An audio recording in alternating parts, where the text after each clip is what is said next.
gentlemen, we'll be beginning our program in about 5 minutes. If you please find your seats, we'll be beginning in about 5 minutes.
We'll begin the program in about 2 minutes. If you could please find your seats, we'll begin our program in 2 minutes.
If you could please find your seats, we're going to start the program in 1 minute. If you could please find your seats, we're going to start the program in 1 minute.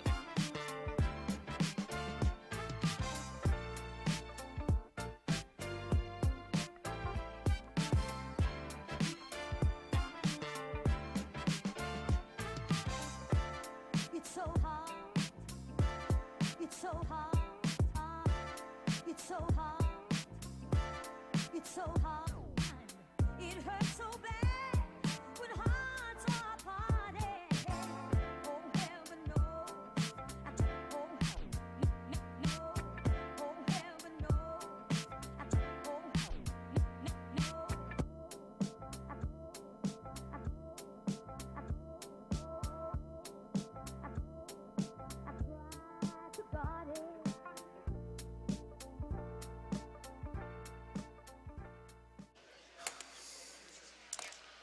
Welcome. Holy smokes.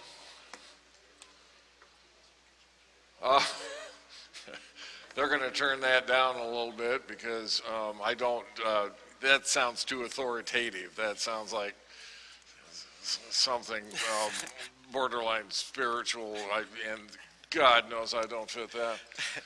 Welcome to Business Caucus for the 2022 legislative session. This is the most significant gathering of business people and your opportunity to vote on the issues that legislators are voting on. And so we will start that process of getting you hooked up and so you're ready to vote. I will do a briefing on the issues. To my right is Ryan Budmeyer. To give him a proper introduction, and my mic thing is, okay. He is the Vice President of Business Development, and I want to read you this line because it's significant to he and my relationship. Each day he leads strategies and helps to solve business problems for clients. I was a client of his back in 2020. We worked on a campaign together, but we lost. So he's asked me not to mention it anymore. And since I'm not officially a client, he creates more problems for me than he solves. But he's a good friend. Welcome, Ryan Budmeyer. Thank you. Grew up in Spearfish, went to the University of South Dakota. What? Belfouche. Belfouche. Oh, that is Belfouche. Yeah. Well, that's close to Sturgis. Spearfish. No, Sturgis. Well, yeah. Okay. Everybody knows Sturgis. My mic's falling off. Is where went to USD. Buying time. I get it. Yeah. So you all missed your cue. Welcome, Ryan Budmeyer.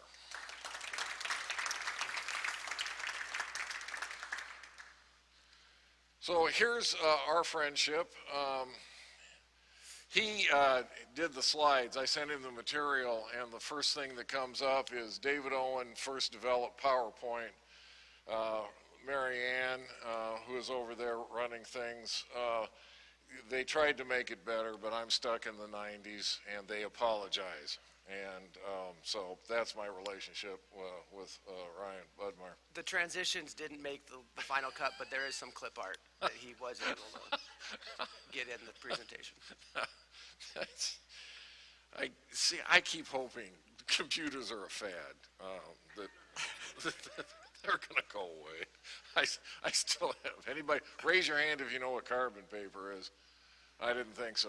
Yeah, no. Oh, you do? Okay. Well, there's a few. Here is how you will vote for caucus. We have about a dozen people watching from home or their office online. They will be joining us. We will see those results in the total. Send a text to 22333 that says in its message, Chamber 1. Don't have to capitalize. If you're using a tablet, www.pollev, poll everywhere is the system we use, .com/chamber1. So, we are going to ask about 4 questions to make sure the polling system is working. Then we'll start with the briefing and go on from there. So, you will see this screen. Don't start voting when you see this. We've decided to do a screen to explain answers, and then the next screen will be your prompt to vote. So, Ryan, you want to go through these answers? Yeah, so the first answer is I always pick the first answer. I have test anxiety. First answers are often wrong. I like to appear more thoughtful. And the third option is, guess I'll take this answer for no reason. With this And screen, now you vote. You may now vote. You have 30 seconds, I believe.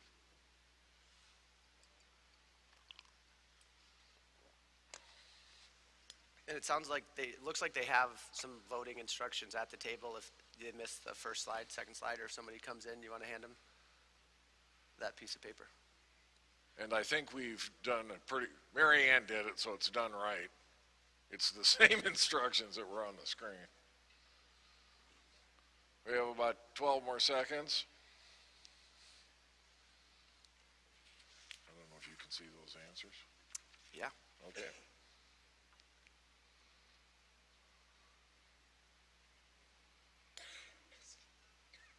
A lot of thoughtful people responding. All right. Again, this is the answer. Don't vote just yet. We'd like to know your demographic. Ryan? Options are the greatest generation. I noticed you didn't put anything after the greatest generation. Just Out of respect. appreciate that. Second option is boomers. Third option is Gen X, millennials, and Gen Z. Vote. And vote. This is as much for David and I as it is for you guys to get used to the system. We only have to endure this for an hour and a half. And about 23 questions.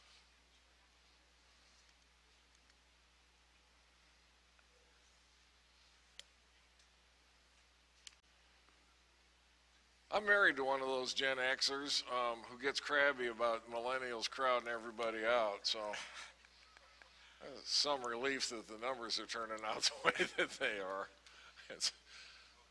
For those of you that don't know, my wife graduated from law school and was a member of the bar. I always say, you know, living with someone that can file her own papers is added stress.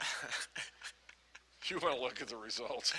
Yeah, looks like more got 20 Gen Xers. Do you want me to read that? You guys can see that for the most part, right? I'll maybe call out the top two. Gen X, followed by millennials. Not as many boomers.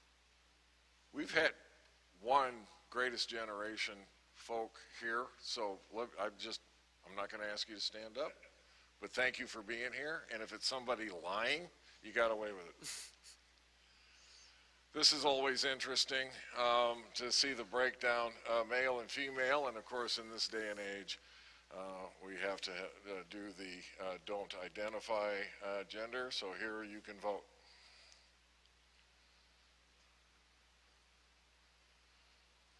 It's kind of like watching a long horse race.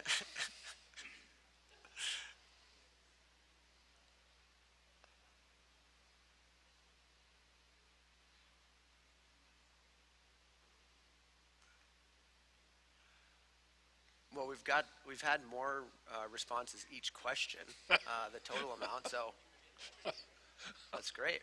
That's why we do these first. People are kind of slowly getting it figured out. About 4 years ago, we had one whole corner of the room that couldn't hook up to the internet, so we had like 80 people here and about 60 answers. 56 total responses, pretty close. Yep. And we're more male than female? Not by much. All right. To start the briefing, here's the legislature as it is in its partisan breakdown. The Senate, 3 Democrats in the Senate. If you saw my pre-legislative briefings, I always said, you know, the Democrats can caucus walking down the hall. I was in one town where one of the Democrats was, and they finished by saying, "And we do." So it's a total 94 Republicans, 11 Democrats, 8 of which are in the House. The real record, I have this. The real record and point of pride is this number is growing. Previously it was 26 and we'd hit that level about twice.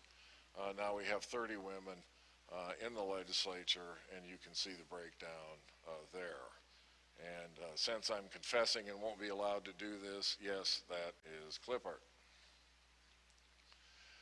Here's what they do in their regular lives, and I think this gets important because I think we're still holding on to some basic concepts that are not accurate, that says, well, they're all farmers who aren't busy in January and February. That's why most legislatures meet there, but honestly, most of them have had business or professional experience. Some retired, 11 attorneys, that includes 2 former judges, and I leave it to you to know if that's too many, not enough. You need more than 0. God help us if we had 105, and you can see the other kind of professions. A record number of bills this year. We had all kinds of thoughts that we could have 600 bills, and they've had 600 in years past, but that goes back a couple of decades. We have several past legislators on our board we were talking about. some of these numbers. As close as we get is here with 535. So that's just numbered bills. That's not resolutions. That's not commemorating the football squad for doing real well. That's just the numbered bills that have the potential to impact our daily lives. Topic 1, pandemic, COVID-19. On COVID-19 alone, we've had 8 bills. Several required exemptions if you were going to mandate. The very conservative members of this legislature don't want you to mandate immunizations. They want to allow people that object to immunizations to be able to do so without penalty. One of these, we have 2 bills still active. This is a individual conscience exemption. That says that you can't fire, demote, or otherwise give adverse kind of conclusions to any employee that looks at you if you have a mandate and says, stick it. And so that's moving forward. And this is the governor's bill, which she says is a middle ground. You can have a mandate that says your employees have to be immunized, but if you're going to do that, you have to recognize 3 exemptions by state law if this passes. 1, medical. Some people have pre-existing conditions and other reasons that they should not be immunized. 2, she calls it a religious statement, but you look at the language of the bill and it gets really close to being a personal conscience level. But if you have religious dogma, part of your faith, or you have other reasons to object, the law will say you have to recognize that. And the last one is if you survived COVID and you have the antibodies and show that test, that means that you have to be exempt from otherwise being mandated to be immunized. So I want to ask 3 or 4 questions about this. Ryan, will you take us through the answers, and then we'll bring up the vote sheet. I can, and I think it's hard to talk about the pandemic without talking about all the money that it's brought to South Dakota. Those questions will come later, but I want to just give a heads up on that. So to this question, first option is no, I've not had a positive test. And then there are 4 yes options. The first one is I had it, but mild symptoms. Second, had pretty bad symptoms, but more like a cold or flu. The third yes option, I'm not 100% sure where we were going with this, but yes, it was bad. At least I can't taste food I cook. And then the last option is I was hospitalized. And so we'll go ahead and open it up. I rarely cook. Not tasting the food I cook is okay. I know, but that's going to be harder to judge. You can vote. 30 seconds.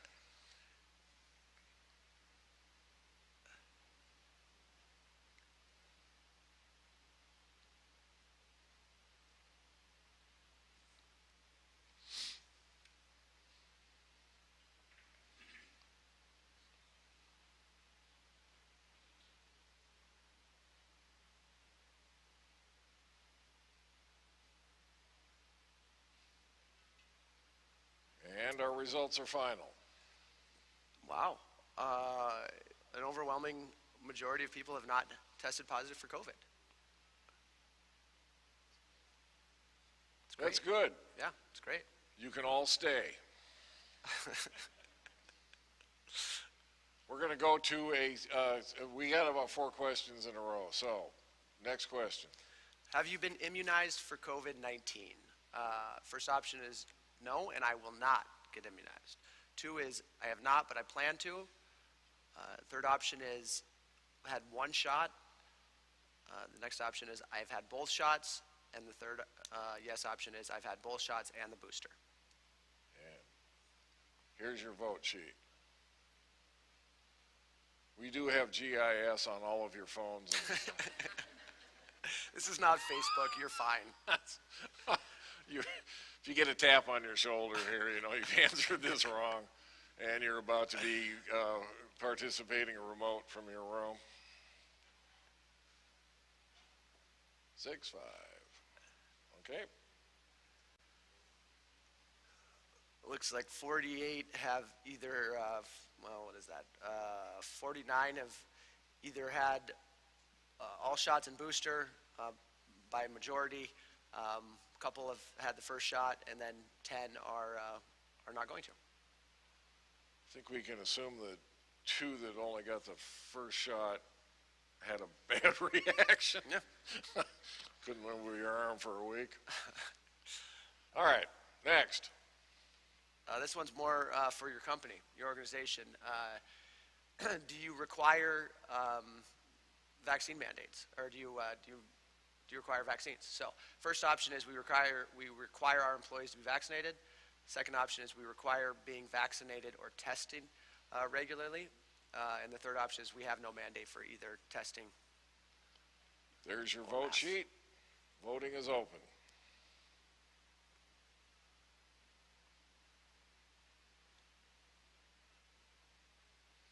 David, do you still go through these answers at the evening? Some of them. Okay. We've selected 3 or 4. You and I will go over them. The ones that are interesting, shocking, and appalling. Yeah. I'm less eager to do the ones where this crowd disagrees with my board. Yeah. No, yeah. Okay. That gets We're on the same page. uncomfortable at times, yeah. You said this is a bad bill. Your membership likes it. Well, we don't listen to them. Why would anybody else? Okay. Overwhelming option is the no mandate for vaccines or testing. I think this is the last question on COVID.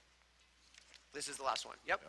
Last question for pandemic. Did your company apply for any of the relief programs? So any of the PPP money, federal or state, were you successful? So first option is applied for federal program and got funding. Second option is applied for federal program and didn't qualify. Applied for state program and got funding. Applied for state program but were not successful. And then the last option is didn't apply for any programs and obviously did not get anything as a result. That's not a shocking result. There's your vote screen. 30 seconds.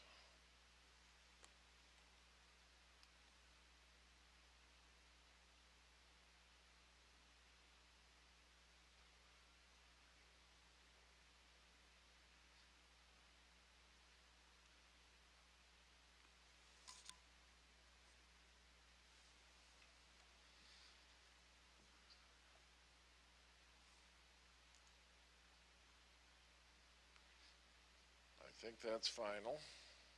Yeah, we had nobody that applied but did not get funding. So there were quite a few that didn't apply.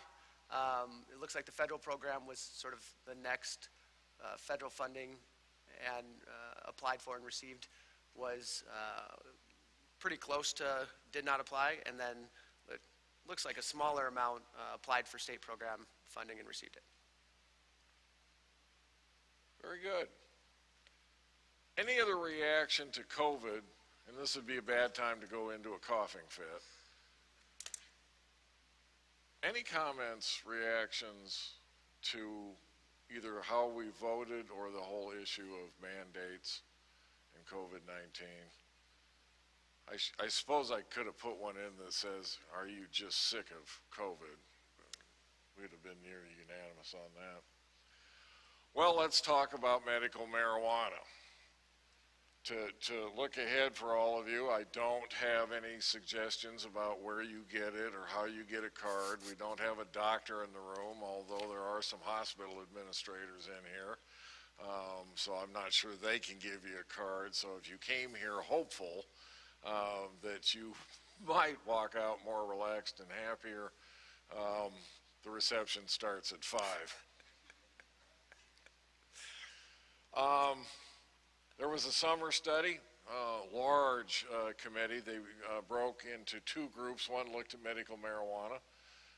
The other looked at adult use under the belief that the legislature may approve recreational use. They are gathering signatures now.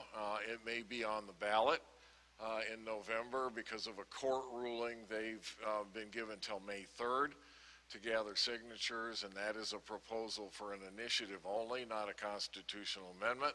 So they need 5% of the votes for governor in the last race. Half of the signatures they need for a constitutional amendment. 40 bills on medical cannabis. We haven't followed a whole lot of them because they are very technical. Issues about what it takes to get a card, what you can do with a card, the relationship between medical providers and dispensaries. 13 of those bills were House bills, 27 were Senate bills. There are some accusations that some of these bills were pretending to help facilitate medical marijuana. And I will remind you, medical marijuana scraped by in the last election was 70% of the vote. And so the implementation has been moving forward. A lot of questions, some sincere, some that we're trying to slow it down or get in the way. Let's talk a little bit about recreational marijuana. Medical marijuana has a set of conditions that you have to have. You have to have a relationship with a medical provider. It's fairly well controlled. And I want to give to the Department of Health, Department of Revenue, and the professional servants that we have working for state government credit. I think they've done a really good job of setting up a credible medical cannabis program for South Dakota. We've avoided mistakes other states have made. We've learned from some other states, and we've taken our time. Okay, so that's medical assistance. Recreational marijuana, or as it's alternatively known, adult use marijuana, says anybody over the age of 21 can have access to marijuana. I think Amendment A said you could have, I can't remember if it was 1 ounce or 3. I don't know the difference between that and making sure you know my youth was spent elsewhere. Amendment A was approved. That was recreational marijuana. If you remember the election, we tried to defeat Amendment A. We tried to separate it from IM26, which was medical marijuana. This is an intentional pun. They ran a joint campaign, which was successful. So medical marijuana had about 50, or recreational marijuana had about 54% of the vote. They went to court, and the court ultimately ruled that Amendment A violated a section of the Constitution that says we should vote on ballot measures that have one topic at a time. This will come up later when we're talking about Amendment C, but it said this was at least 3 different topics, should not have been on the ballot, declared it unconstitutional, so recreational marijuana remains illegal. So if you were in Denver over the weekend and brought back a pile of brownies or gummy bears, they're illegal in South Dakota, and I'll give you 15 minutes to get to your car and dispose of those any way you want, but if you come back looking more relaxed, we'll figure this out. Spent about 4 months working with David on that marijuana campaign, and he still says gummy bears. It still says gummy bears.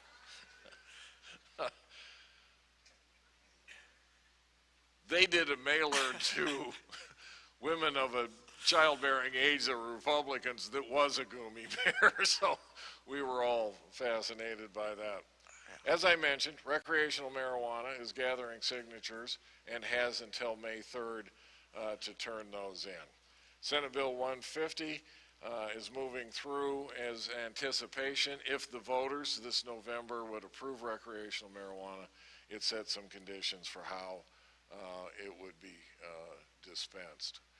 Our issue has been and will continue to be the employer relationship with employees in an age where they can have legal access to medical marijuana, and making sure that employers have the right to not have THC products in the workplace. IM26 clearly said you don't have to have THC-loaded employees in your workplace.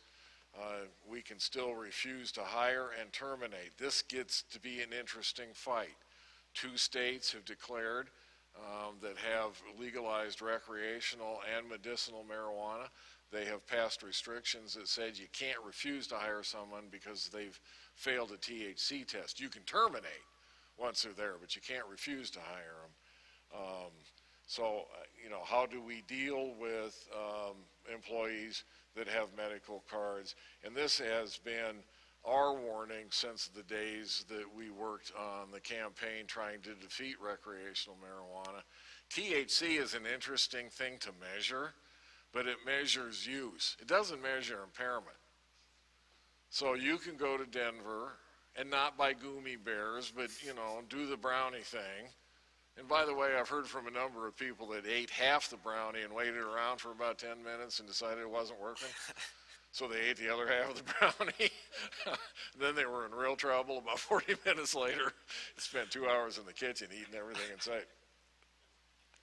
So THC doesn't measure impairment, which I think complicates the world for us. I keep asking the insiders. I got interviewed by somebody from Weed magazine.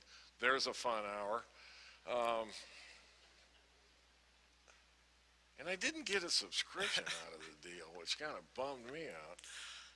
But I have no idea how close they are to having a test for impairment. But the chamber is still protecting your rights as an employer to be able to react to folks that fail a test. So we're going to ask some questions about your relationship with employees, THC, marijuana. We're not going to ask if you've inhaled, and we don't care what's in your suitcase.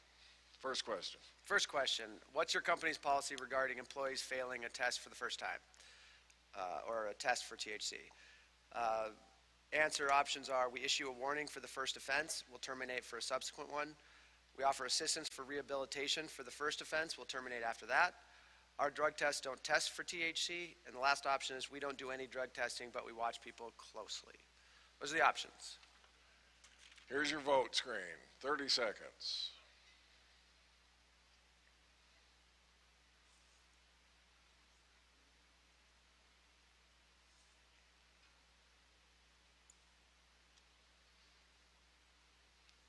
Scott, just out of curiosity, what is our policy?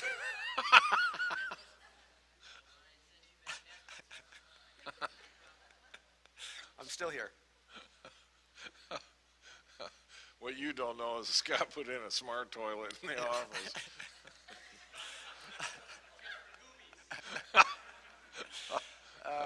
For the rest of you, Scott Lawrence of Lawrence and Schiller. My boss. Yeah. Answers are in, and it looks like overwhelming amount of folks don't have drug tests at their organizations. I do know on our board's about half manufacturers, and if you have a contract with a federal supplier like the Army, you're testing because you're required to. I think some of our financial institutions face some of those same restrictions. Next question. Now that medical marijuana is legal, should South Dakota legalize recreational marijuana? Options: yes, it was approved by the voters. Yes, I'm tired of pretending to be sick. No, it will have fewer restrictions, it's more dangerous, and neither, let people vote on it again. And here's your vote screen.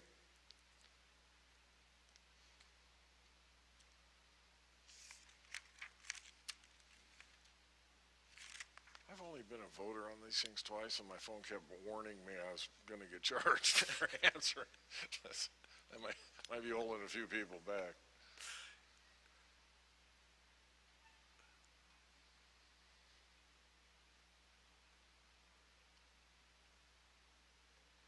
Time has expired. 22? Okay, so majority of people believe that it was approved by the voters, so there should be recreational use. There are 9 opposed to it, and 12 people think we should let the voters decide one more time. You're ignoring the one that's faking being sick so they can get a hold of it. It's, what do they say, it's not a representative sample or whatever? Bob Sutton just hit that for fun. Next question. How important is it for your business to be able to dismiss or not hire people that test positive for THC? It's essential for our operations. We must dismiss or not hire by federal mandate, as David had mentioned earlier. Not essential, but preferred. And the last option is don't really care. And here's your vote sheet.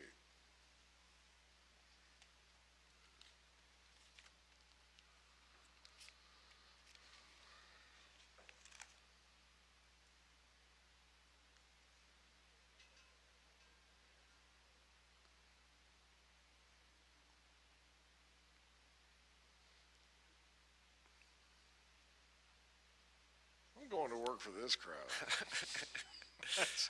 I might be putting two and two together here, but the folks that probably said that they were the ones that tested for THC believe that it's essential to the operation. Yes. And then federal mandate 5, and then not essential but preferred is 15, and the major vote getter was it's not important. Shouldn't say major, the larger vote getter. Okay. Yeah, no, I know. I'm not on that either side of this issue, I promise. Well, most folks answering don't test. Yeah, Which kind of fits South Dakota as a small business kind of enterprise, agreed.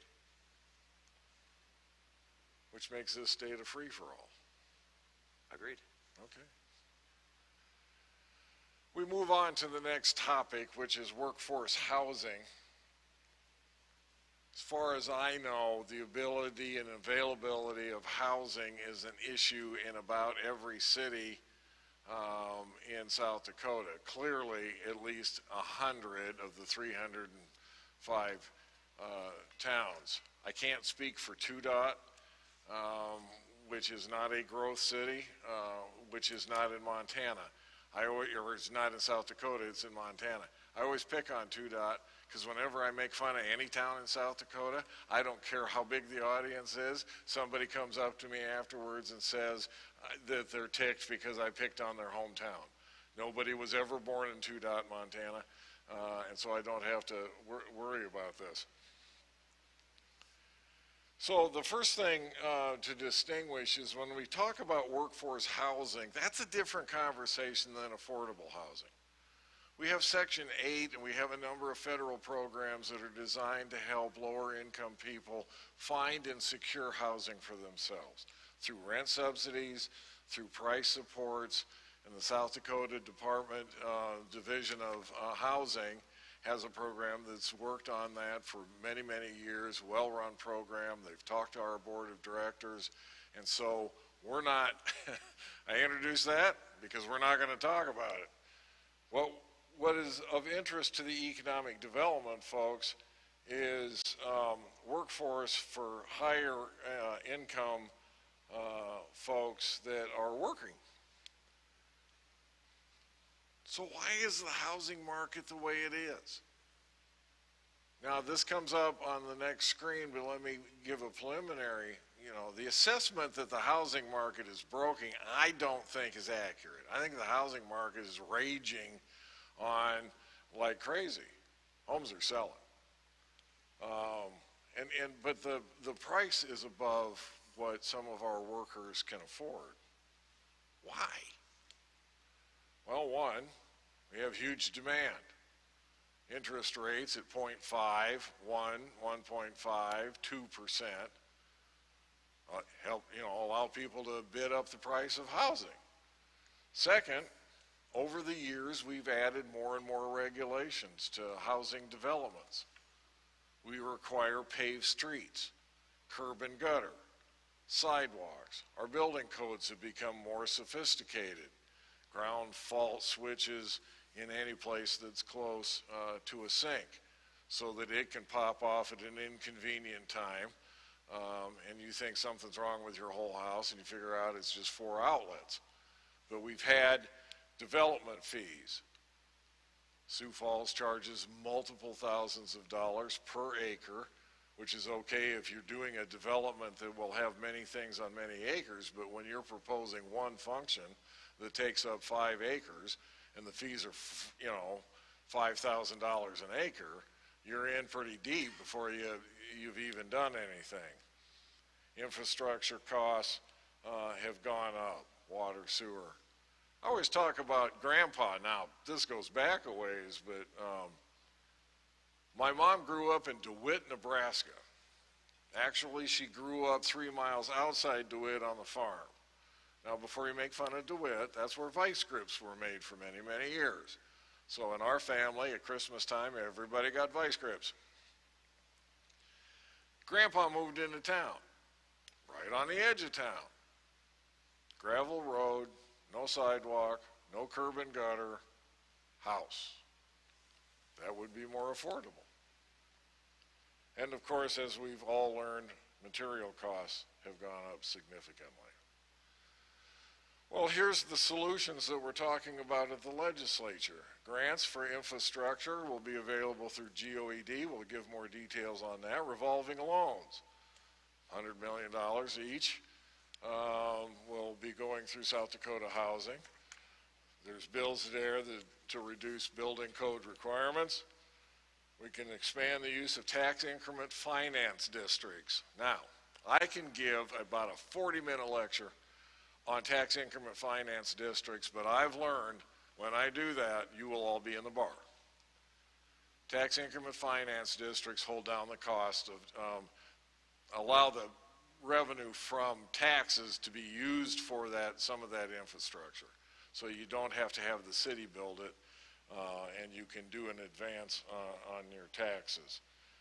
The discretionary formula says, okay, we're going to phase in this development on its assessed value. So we're going to pretend like the first year it has no value at all. Second year, 10%, and we'll phase the tax load in so that way the expense of that housing project isn't felt for about 10 years. And there's one proposal to refund contractors' excise tax to the homeowner. I think that had a $6 million fiscal note, and I think they killed it. So, here's one of the solutions that we've come up with. The governor's taking some of the federal money and taking some of the budget to put $200 million on the table to kind of help solve this problem.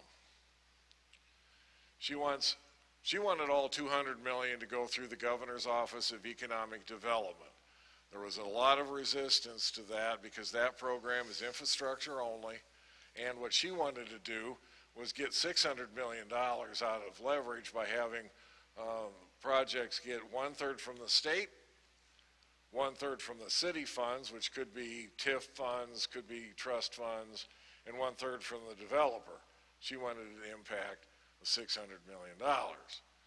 The legislature has said, with her agreement, okay, you can do that with $100 million. But the other $100 million is going to go through the South Dakota Housing Group, and it's going to be revolving loans so that it replenishes itself, and it's here over the long run. So we get down to the questions about what are we going to do about the cost of housing for some of our workers. And I have a perspective from the workers after we answer a few questions just looking at the cost of housing. Ryan? Have you had employees turn down a job offer because they could not find housing? 3 options here. Yes, I've lost potential employees because of housing issues. No, housing has not been mentioned as an issue. The last option is not an employee, but no people who've had trouble finding housing. Voting is open. I'm standing right on the edge of the stage, so if I fall down, my standard line is I'll take questions from the floor.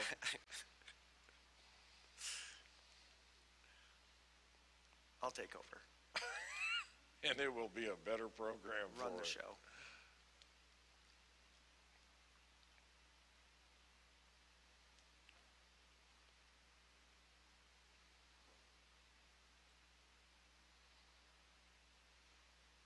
Done. Not a lot of people have had, no, I'm wrong on this. So 4 people have said they have not had any issue with this. 12 folks have said that their company has had an issue with this, and then an overwhelming majority of people say no, but they know that this is a struggle. So it's a problem. Let's go straight to another question. Which approach do you think would be most effective for increasing housing that workers can afford? First option is low interest, no interest loans to developers. Second option is grants to pay for infrastructure costs. And the third option is to reduce costs of building codes, fees, and regulations. You only get to choose one. Yeah, choose three. Yeah, I think all three would be helpful.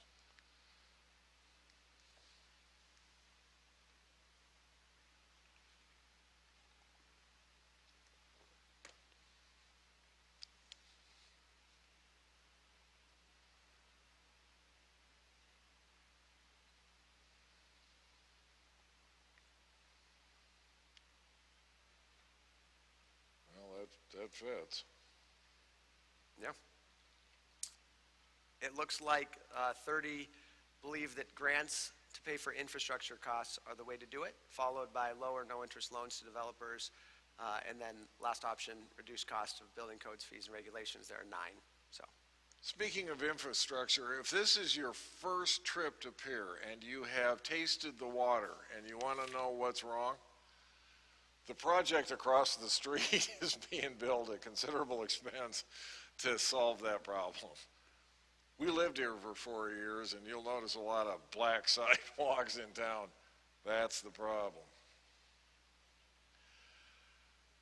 We've been talking as a board of directors at the South Dakota Chamber about looking at this a little differently, and I've got a couple questions. I want to explain our analysis and what we've looked at, but I will admit this this has so far not led to an answer.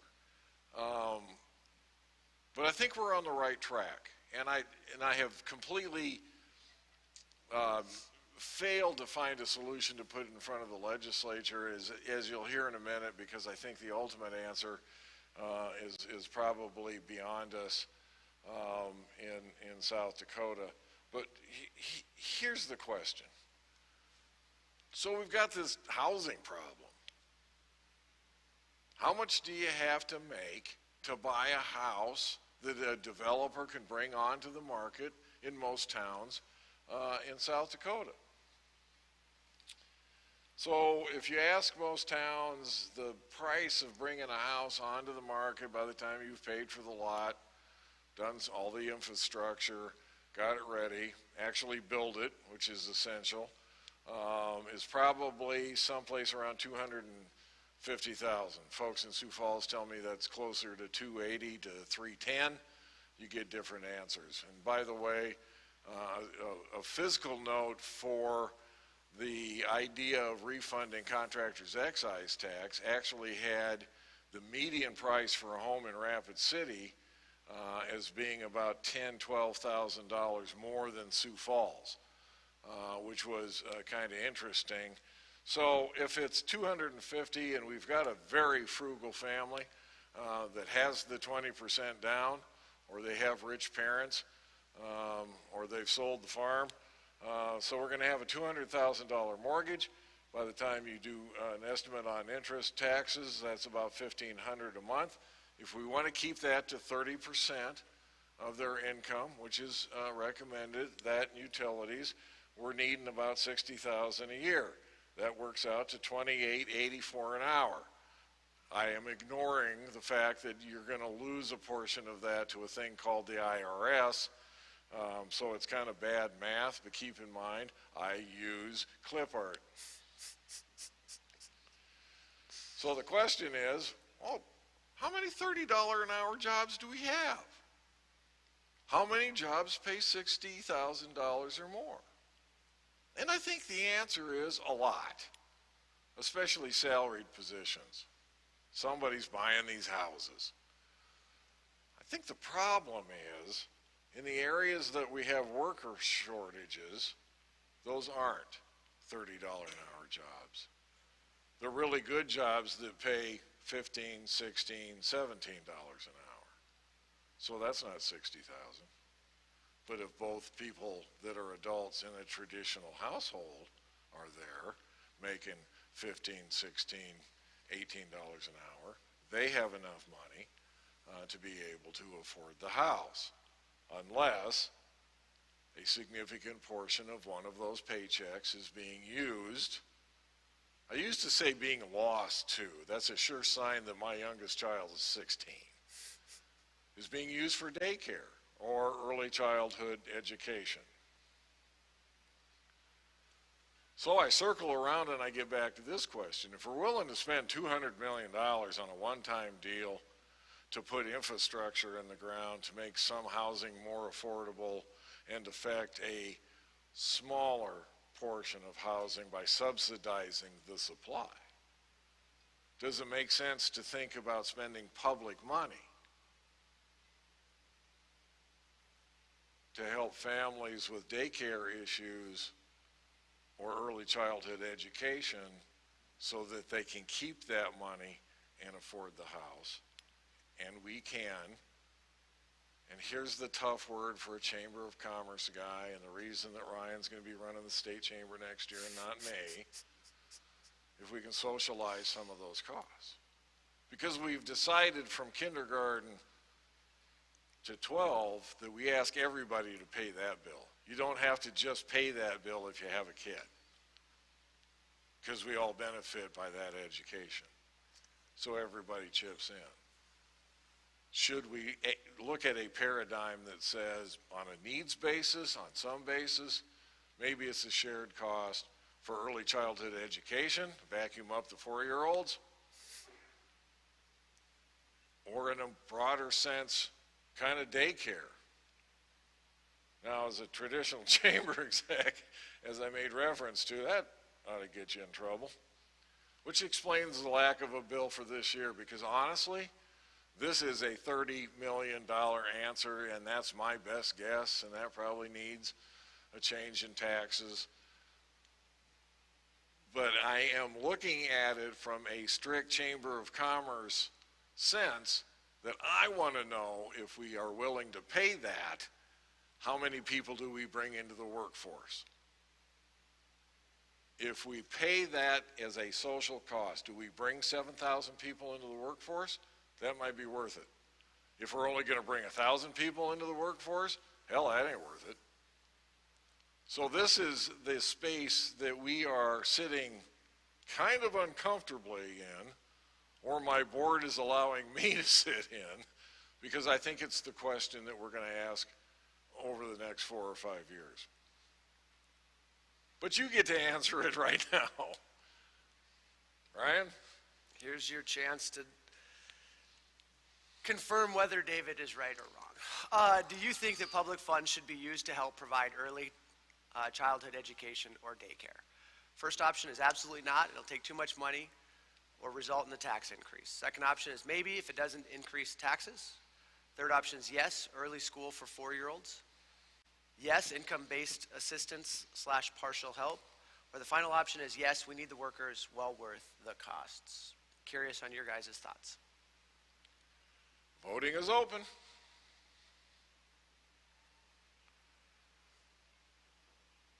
Suppose we're only going to get 15 answers. That's my option this session. I just walk around the halls going, what the hell am I going to do?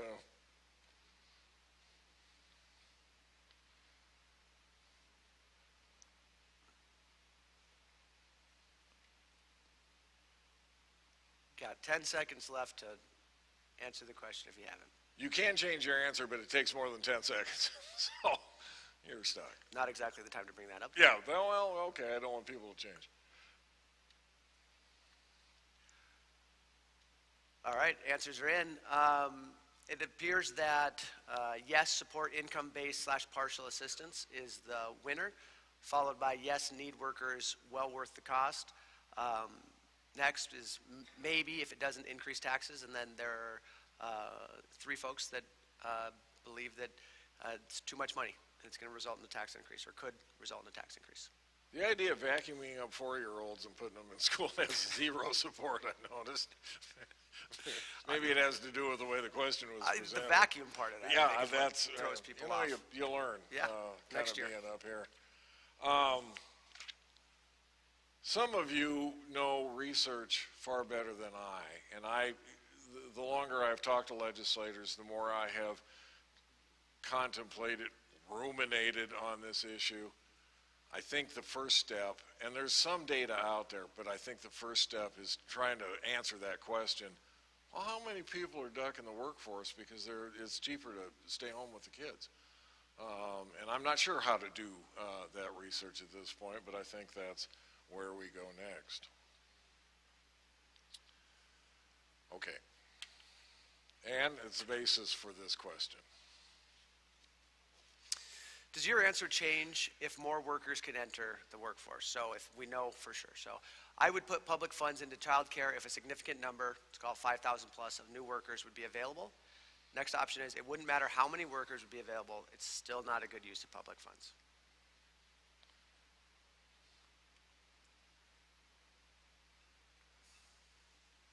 You know, looking at it right now, that's a terrible question. Why? I mean, knowing the answers on the last one. Yeah, well, because I don't think it's a real choice now that I look at it. Well, we got 5 curmudgeons on there. I mean, that's the problem with it. It went up from 3 on the last one. We want to make it perfectly safe for you to look like you just don't like kids.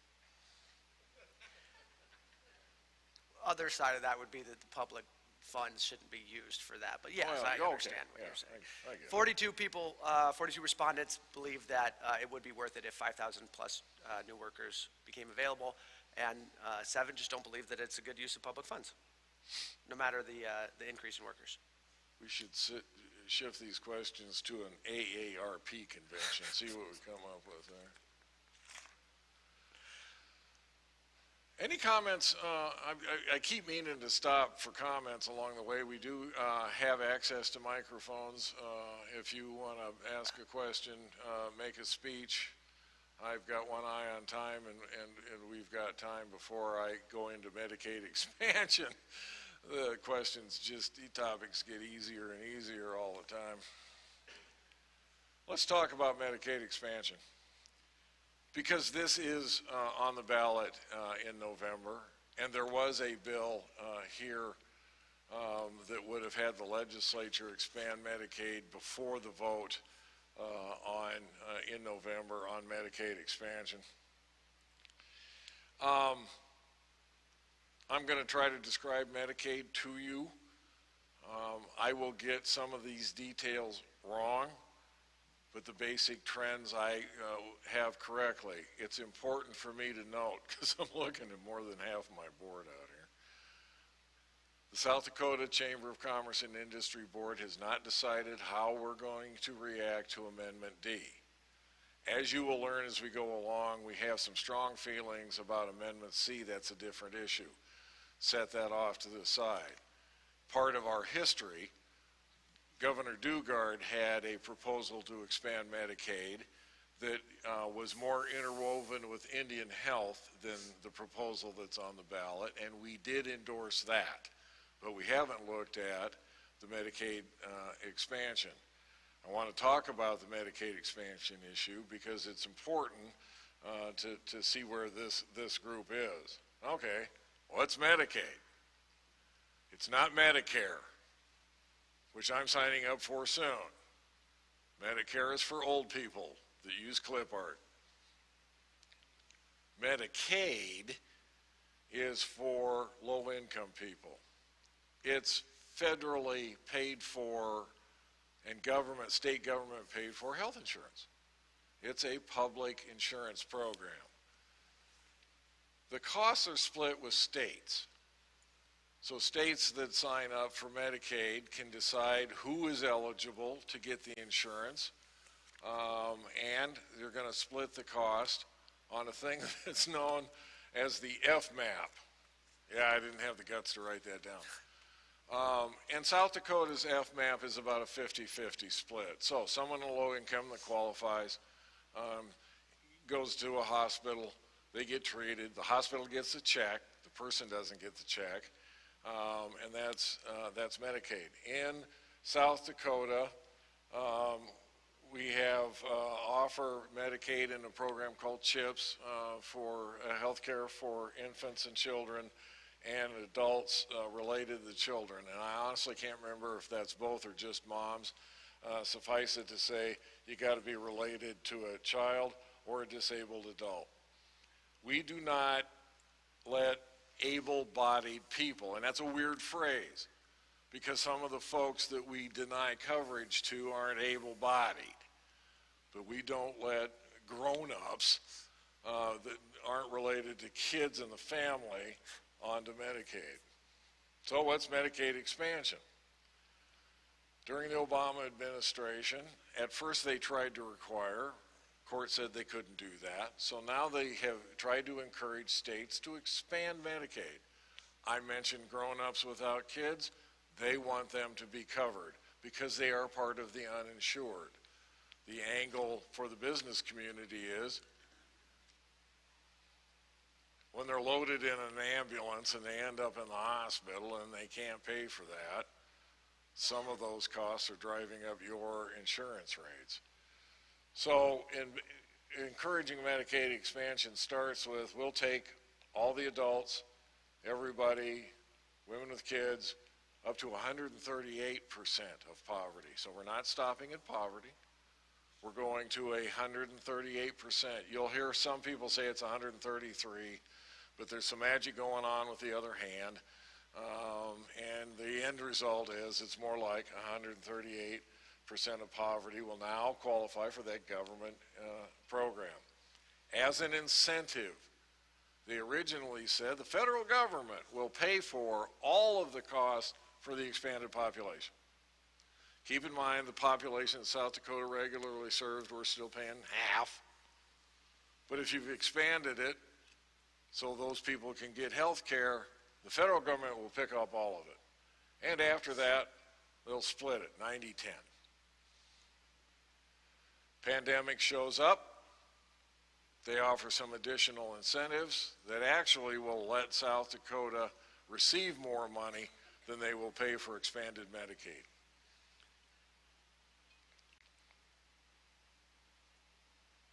So what's this going to cost? There's estimates all over the place, and we have a number of hospital administrators here who will give you numbers. This is kind of the mid-range. About 44,000 people will qualify for Medicaid that don't now. They are going to cost, if everybody gets sick, this is a high estimate, $350 million, all of which for the first 2 years will be paid for by the federal government.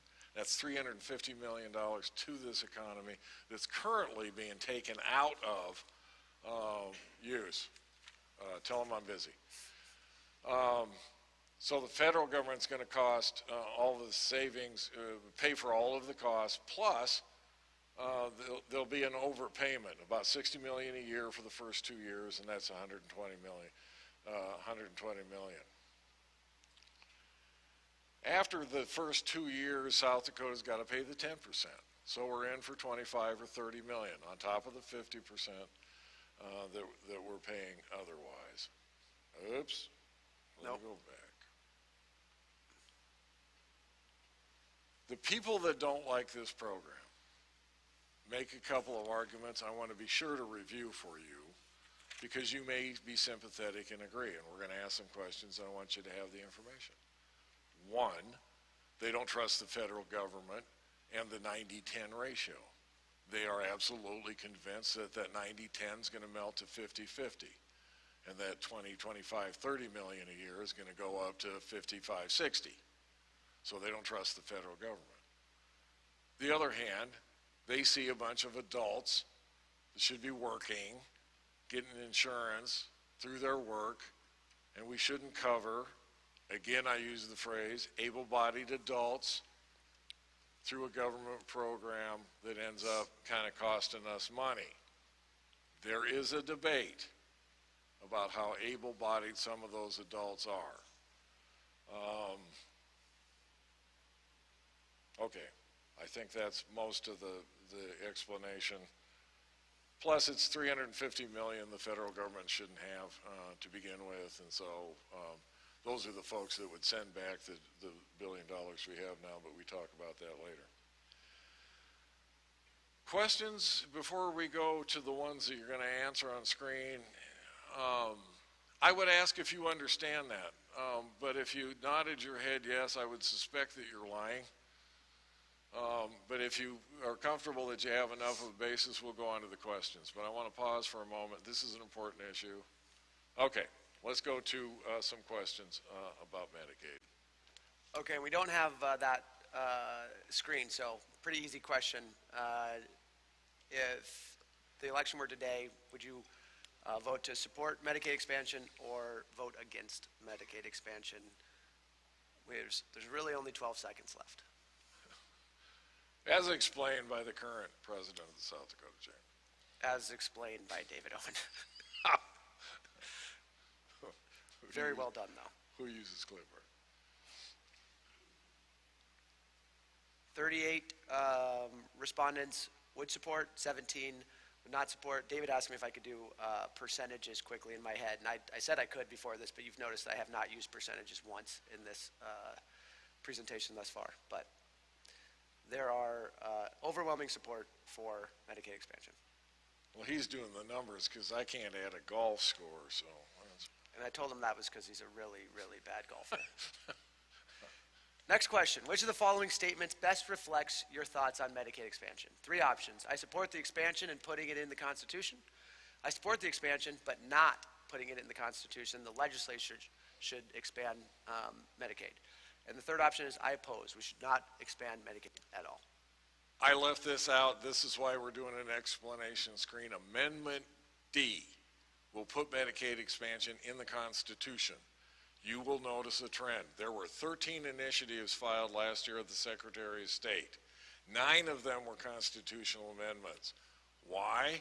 Because the legislature has a growing reputation for dinking with stuff that voters have approved and either repealing it or changing it or making it not effective. So the people that are using the initiative process, as it is intended, as an expression of frustration about the people in power, so they're going around them straight to the people, are increasingly using constitutional amendments to do it, so the legislature can't kind of screw it up. So Amendment D will change the Constitution to protect the changes in Medicaid expansion. The legislature just recently rejected a Senate bill that would have had the legislature on its own expanding Medicaid so that they could control its application in the future. So with that now loaded in as appreciation, now you understand this question better, Ryan, I will go to the vote.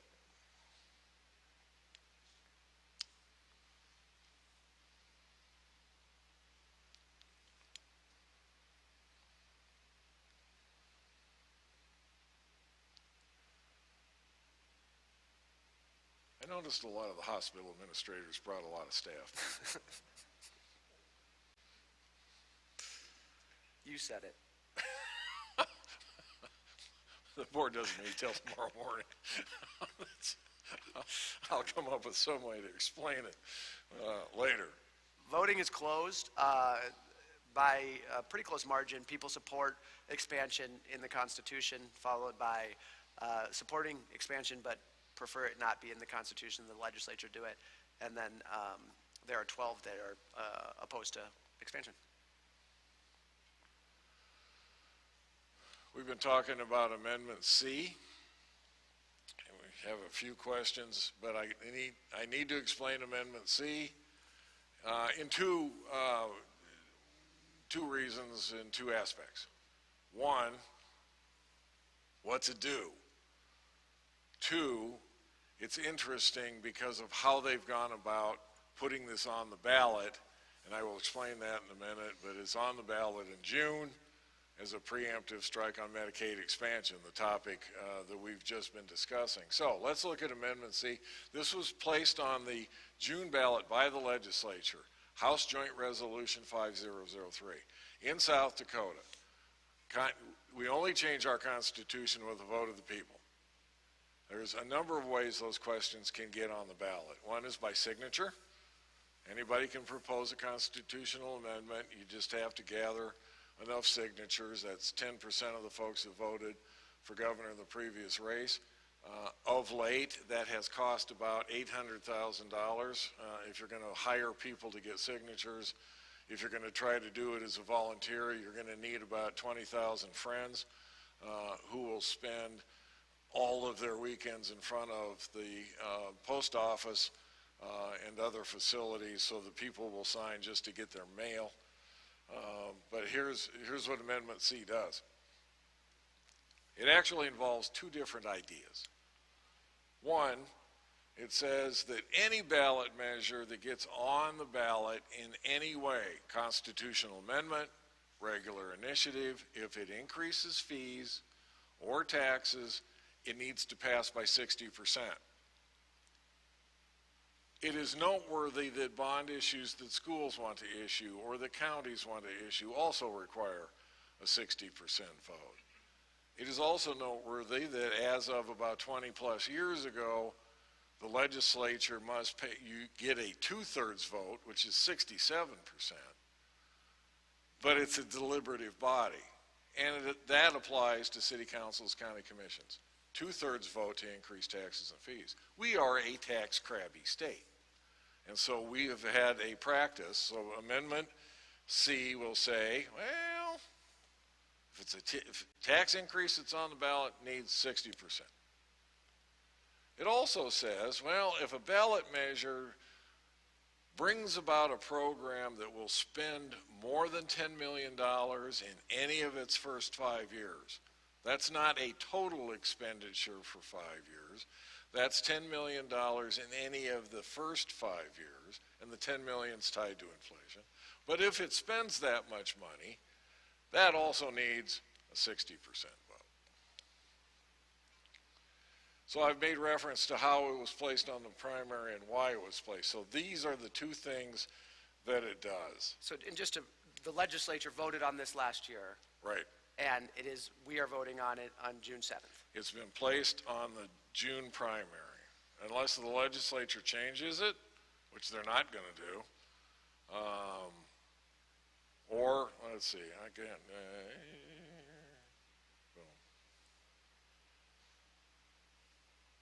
let me go back one.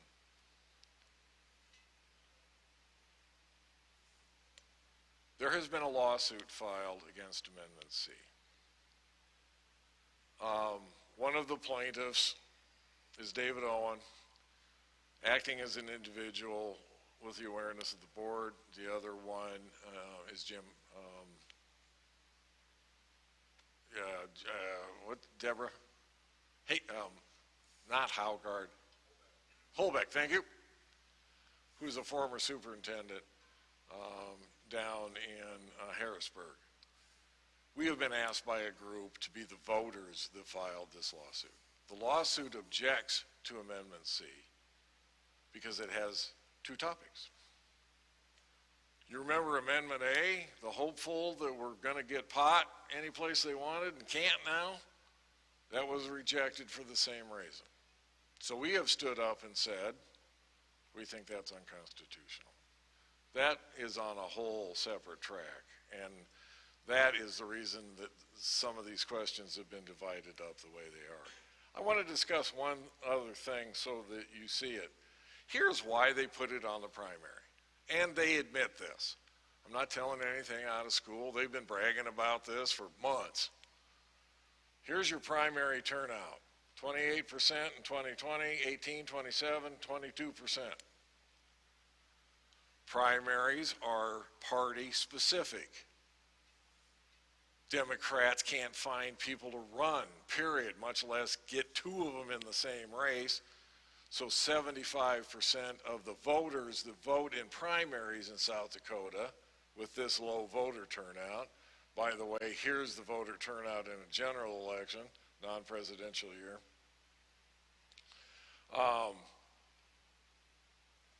70+% are Republicans. Now, here's how this is going to work with Amendment C. You'll go vote for your Republican primary, and you'll get that piece of paper, or Democrat primary, get that piece of paper. You're going to get a separate piece of paper on Amendment C, yes or no. So even if you don't have a primary, you can go to the poll or in early voting and get that piece of paper and vote on Amendment C. It is not dependent on party. We still know that it's going to be predominantly a partisan result. So, Ryan's going to take you through some questions, but I want to explain why you're going to see some duplication. We'll start out asking you how you feel about using primaries, given my tainted explanation. Then we're going to look at Amendment D, and we're going to ask if you support tax increases, and then in a separate question, spending, and we'll see how that goes, and then we're going to ask how you feel about them being combined on one ballot. Ryan. Here we go. Should the legislature use the primary election for constitutional amendments?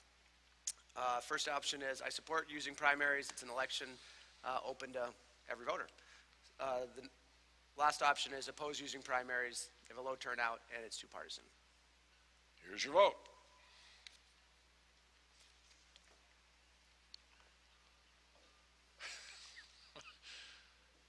In the view of the moderator, there is a correct answer. You are independent agents. Vote as you please. I'll figure out who's got what phone tonight. It's hard to differentiate between the votes just against you personally and the people who actually feel this way.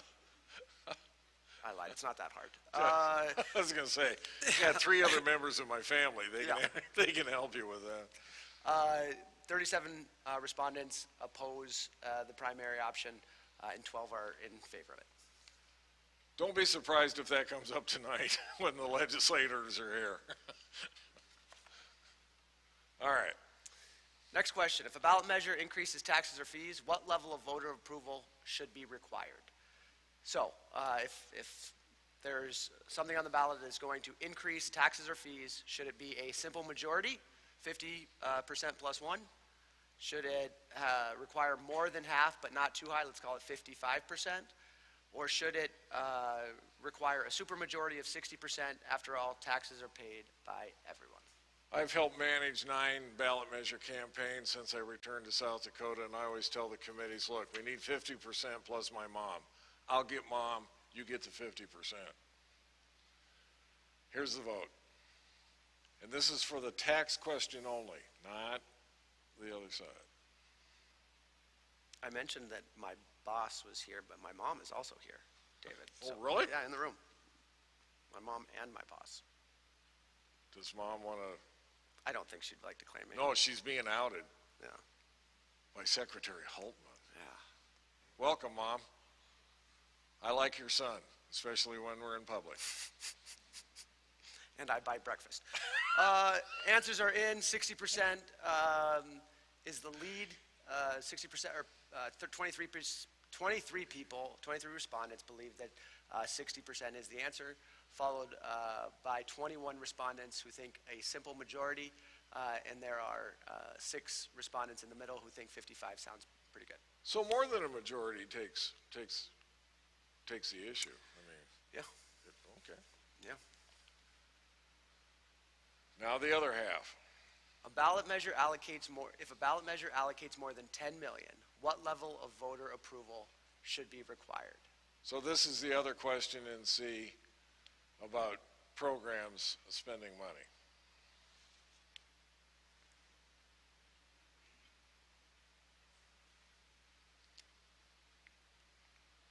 It is kind of like watching a horse race, isn't it? Mm-hmm.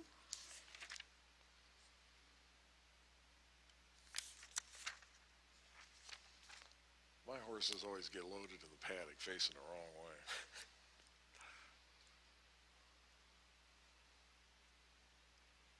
Okay.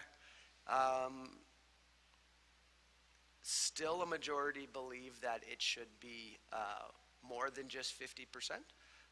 But we've got 55% has 7 respondents, 60% has 19 respondents, and then a simple majority plus one has 22 respondents. Now, the fact that these are both going to be on the ballot at the same time, unless the lawsuit is successful that challenges this on two subjects. So this question is a little different, right? Amendment C combines the previous two topics. How would you vote on them together? Would you vote yes on both issues, vote no on both issues, or do you believe that they should not be combined and would like to vote on them differently based on the subject? Three options.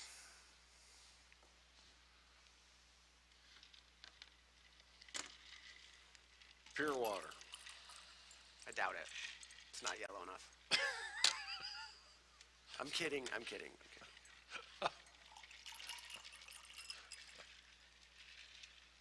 You got 7 seconds left.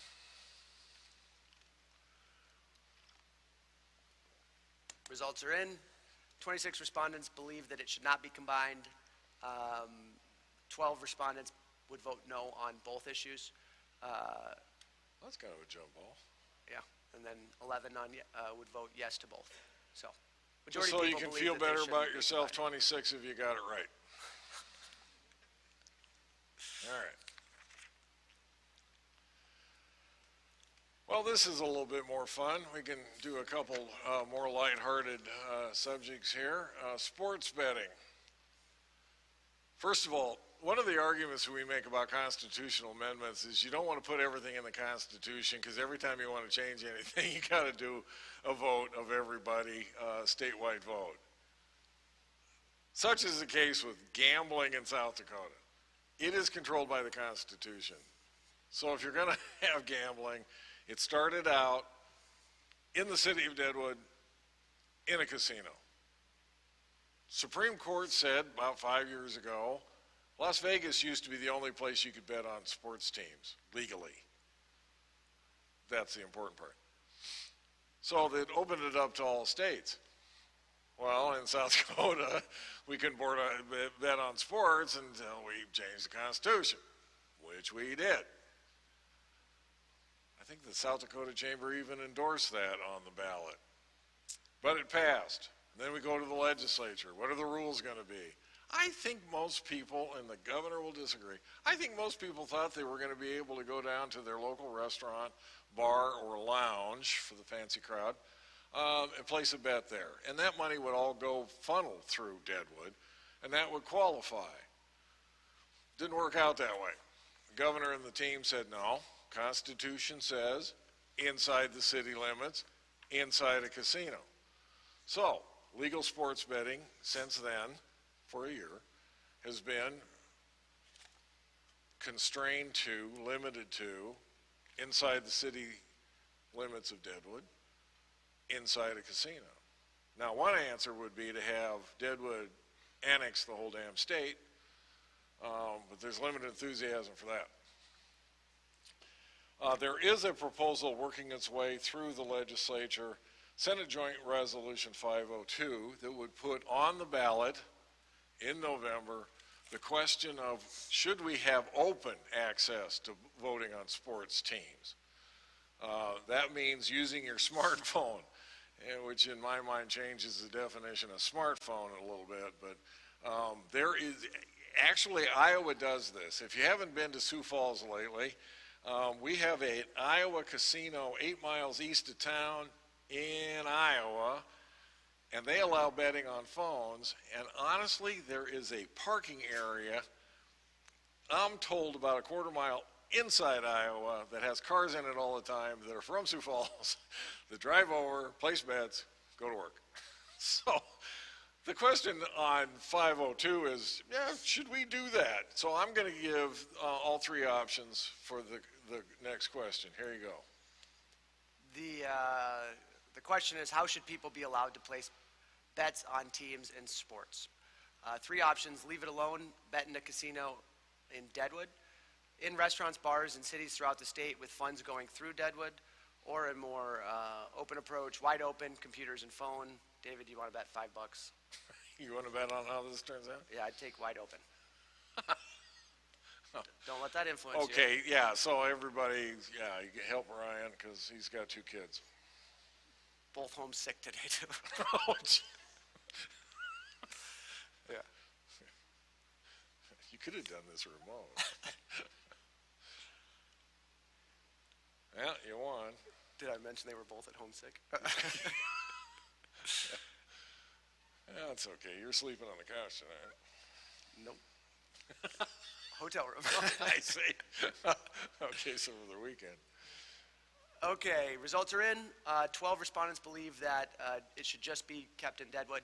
There are 14 who believe that restaurants and bars would be fine as long as the money went through Deadwood, and then 26 respondents, an overwhelming majority, believe that it should be wide open, be able to do it from your phone, tablet, whatever. You take the first 2, you've got a kind of a tie. Yeah, but the second and the first and second option aren't even that close. Well, You know, like one is you have to go out to Deadwood, the other one is in bars and restaurants in your own town. I'm just trying to figure out how you lose this bet. And combining those first 2 gets $5. close. Do you take ATM? Okay. Yeah, oh yeah. All right. We are awash in money in this legislative session for the 2nd year in a row. This is a slide that came out last year from the Department of the Bureau of Fiscal Management. And what it's telling you is that South Dakota took in last year a total of about $4 billion in various federal aid programs. Our gross state product, the GDP of the entire state last year was 55 billion. So we took in about 6% of our entire state's economy in federal transfers. You add at least $2 billion that we have this year, half of which is going through the legislature and the other half going straight to cities and towns. We're up to, this year, we're up to about 11% of the economy over 2 years. That kind of money brings all kinds of ideas about what to do with it. Now, it is the nature of South Dakota politics in this legislature to spend it on one-time projects. But one of the issues that has come up is House Bill 1327 would take a half penny off of the sales tax because sales tax revenues grew last year by 15%.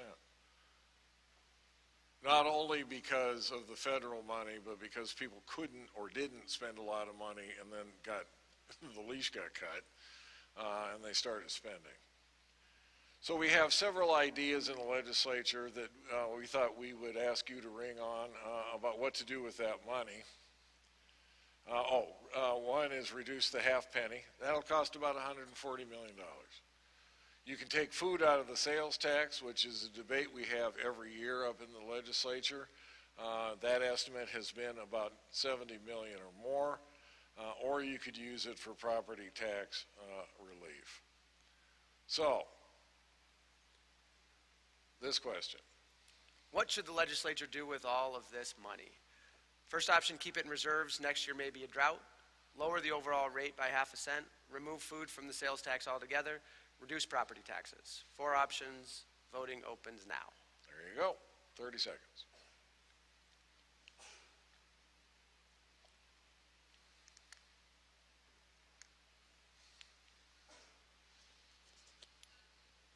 I'm going to have a question about what kind of mic to use next year.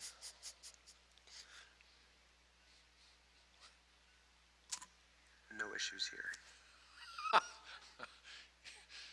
That's what you get for having a regular sized head. There are folks that would argue that.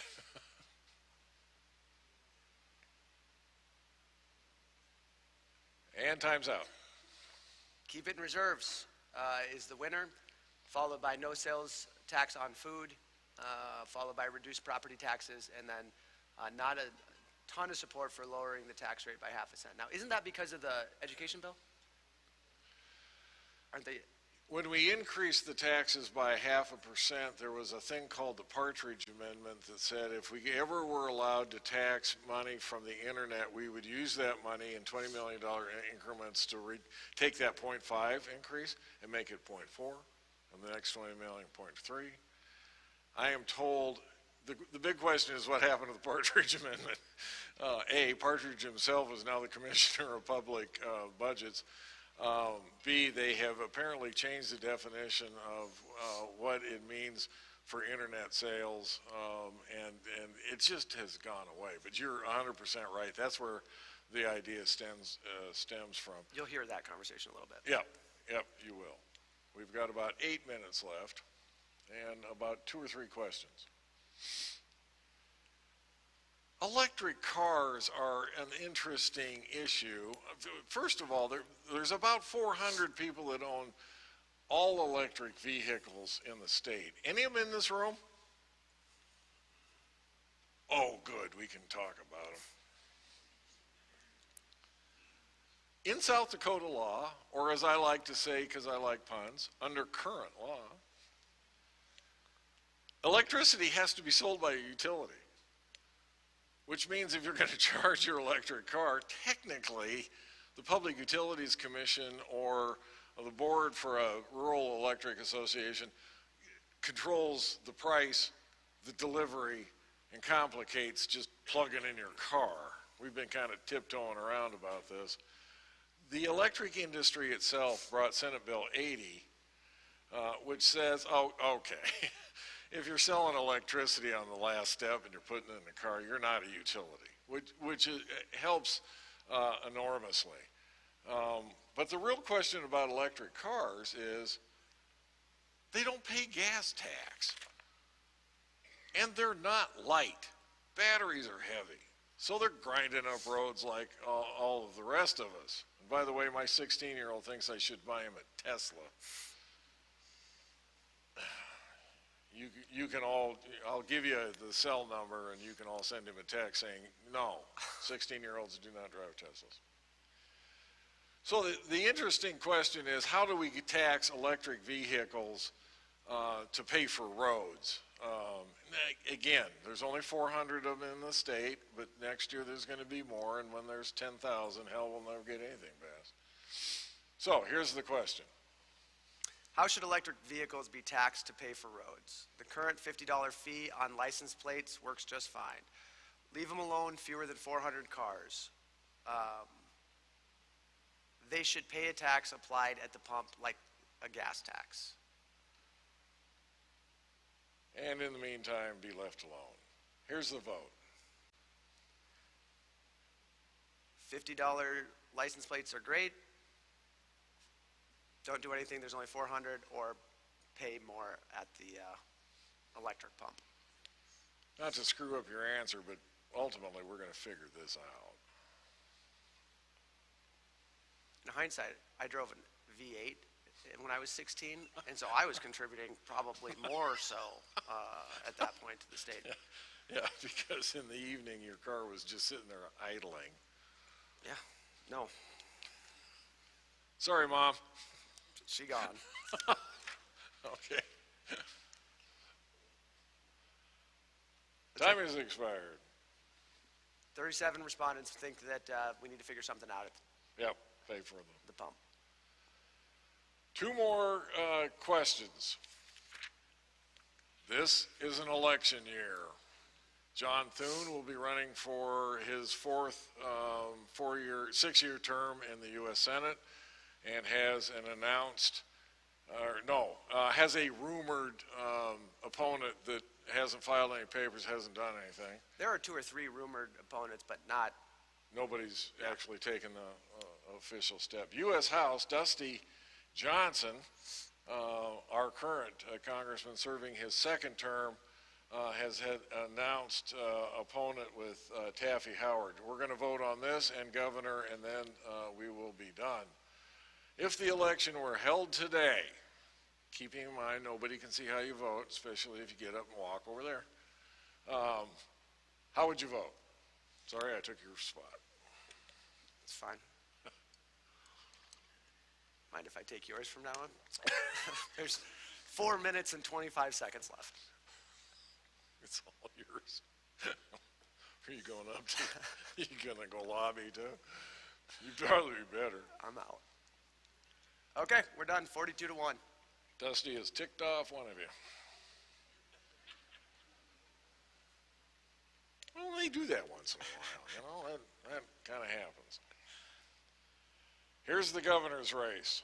The announced candidates: Kristi Noem, Republican from Castlewood, in her first term as governor; Stephen Haugard, Republican, Sioux Falls, former Speaker of the House, Republican primary; and then waiting for the winner of that is Jamie Smith, Democrat from Sioux Falls, who will be running. So, blurring the line of the primary, here's your chance to vote for governor.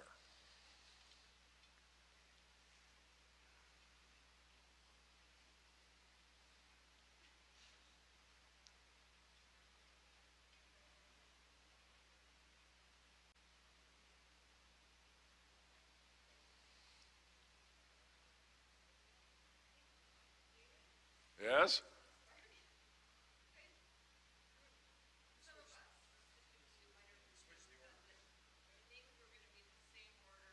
Oh, do we switch the order? Oh, I'm sorry, you can't read?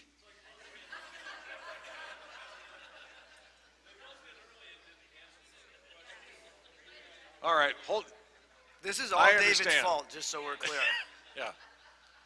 We've got 3 minutes left. Let me throw the curtain back so you can see who really runs this operation. He's got to go ask Mary Ann. Want me to do it? Yeah, would you? Yeah, be happy to. Somebody killed my balance.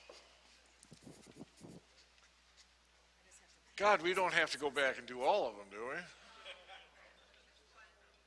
This is the only one that the order was different. I'll be talking about you guys for the rest of my career. That's like 3 years. So I'm going through the catalog of jokes I know, and I can't say any of them in public.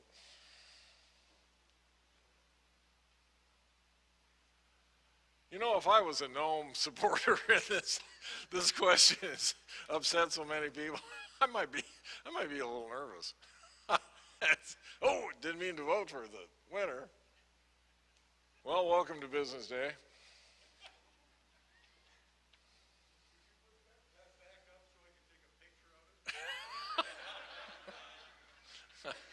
Where the hell you been for the last 2 minutes? Jeez. First, you can't read, and second, you don't know how to use your phone. This will be the last year I serve as the MC up here. The answer to the question may be no. God answers all prayers. Sometimes he answers no. That was honestly the last question. So, you know, we apparently just spiked the ball on the 5-yard line, although I don't like what I see on the monitor.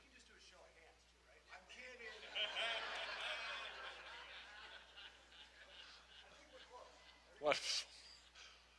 This is the last show for one of the two of us.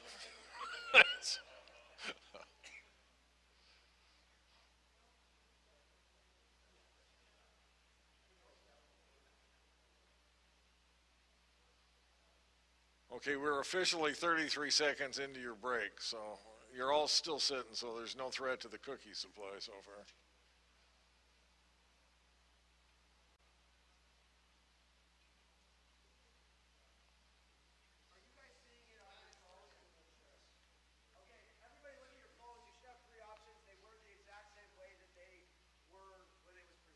Kristi Noem, Steve Haugard, Jamie Smith, you should have it on your phones. Is it there?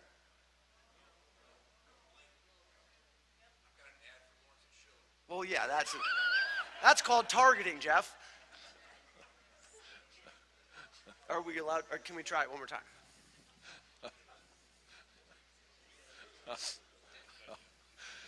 The other thing that's of great interest to me is how patient you all are because you really want to vote on this. Any other question we'd screwed up, you'd be out there going to the bathroom, getting a drink. You wouldn't be sitting here. Somebody's waiting to make a point.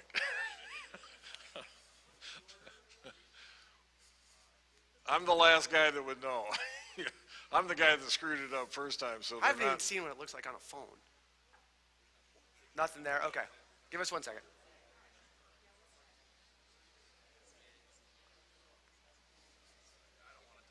I don't either. So, insert, activity. You know, the tragedy is this voting thing has never gone better. We We're get almost to there. the very last damn question, and we fall down. Yeah, I was feeling really good too. Yeah.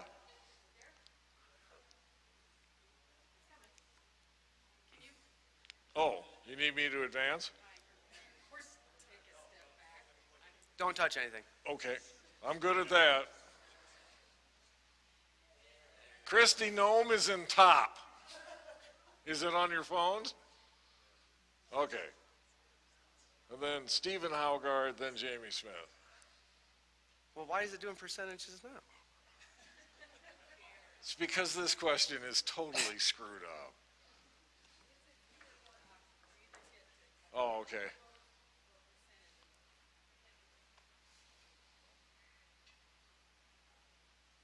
Everybody vote?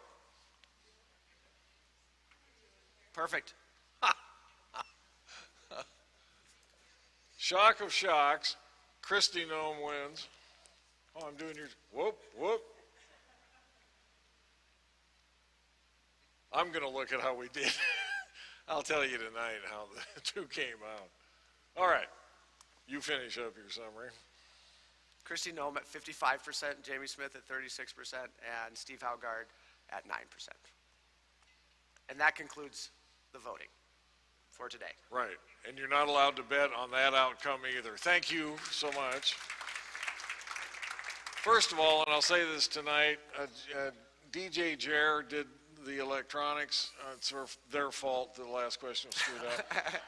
But give a hand to their capabilities. And the person that really runs the South Dakota Chamber of Commerce and Industry is Mary Ann Boyd. She ran the voting. We have a break, and then we will reassemble to hear remotely from the U.S. Chamber of Commerce on issues that are important out in Washington, D.C., and a briefing there. They are always excellent.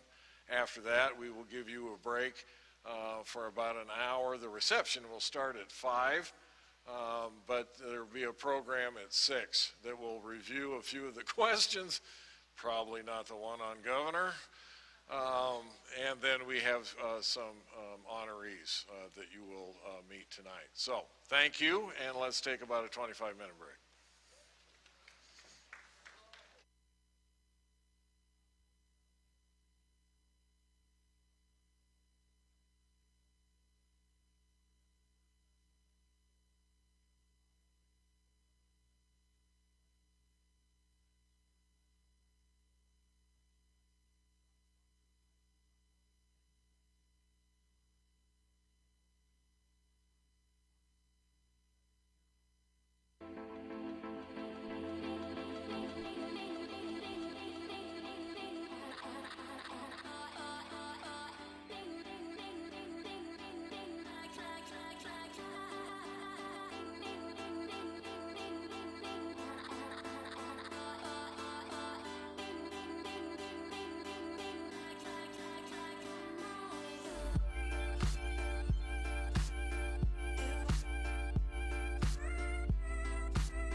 Ladies and gentlemen, we'll be starting our show again in about 5 minutes. If you want to start finding your seats, we'll be starting again in about 5 minutes.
Ladies and gentlemen, we'll be beginning our program again in about 2 minutes. If you want to start finding your seats, we'll begin in 2 minutes.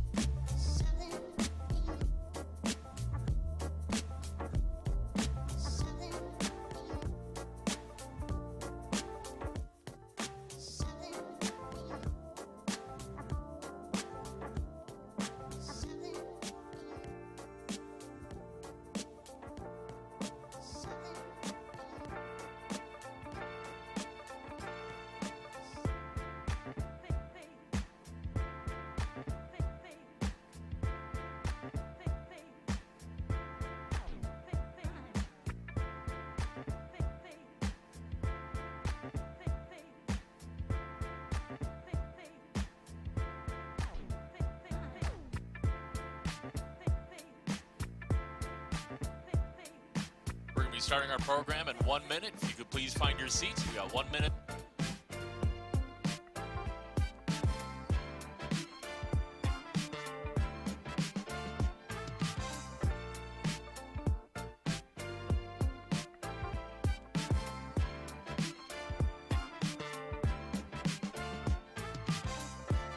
It's so hard. It's so hard. It's so hard. It's so hard. It hurts so bad when hearts are parted. Oh, heaven knows. Oh, no. Oh, heaven knows. Oh, no.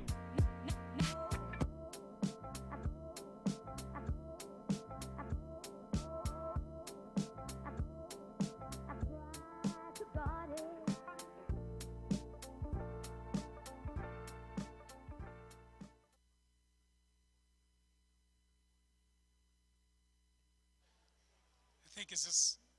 I think we're live. All right. Hey, good afternoon, Neil. Good to see you. All right, hopefully that audio is coming through in just a moment. If everyone could please return to your seats, we're ready for a briefing with Neil Bradley with the U.S. Chamber of Commerce. For our tech folks, could we just do a quick audio check? Can we hear Neil okay? Can you hear me? I can hear you. Hey, yes, we sure can. All right. Awesome. Wonderful. Great to see you, Neil. Great to see you. Been a long time. Yeah, it has been. Well, it's my pleasure to introduce to all of you Neil Bradley, who is the Executive Vice President and Chief Policy Officer. He's also the Head of Strategic Advocacy for the United States Chamber of Commerce.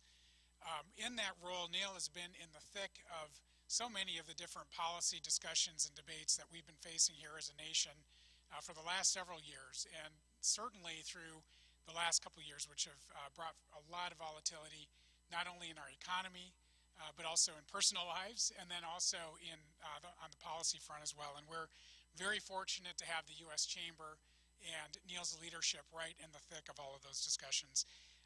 Prior to his time at the United States Chamber of Commerce, Neil served as an advisor, a chief advisor in the U.S. Congress to many leaders there, and that's actually where our paths crossed at one point. And I can tell you, he's a consummate professional, and with his roots being from Oklahoma, he's rooted in that good common sense plains wisdom that we understand around here. So we're certainly glad to see you here, Neil. Looking forward to what you have to say about what we're facing as a nation, states, and at the local level as well. And I understand we're going to be able to have a little time for some Q&A as well. For those that are joining remotely, you'll be able to submit questions. And then also for those here in the audience, we'll have some mics. But without any further ado, Neil, welcome to South Dakota Business Day. It's great to see you. Well, it's great to see you, and thanks for having me. I really wish I was with you all in person this afternoon, and we're slowly getting back to in person here at the U.S. Chamber. It's glad to see so many of you gathered there in person.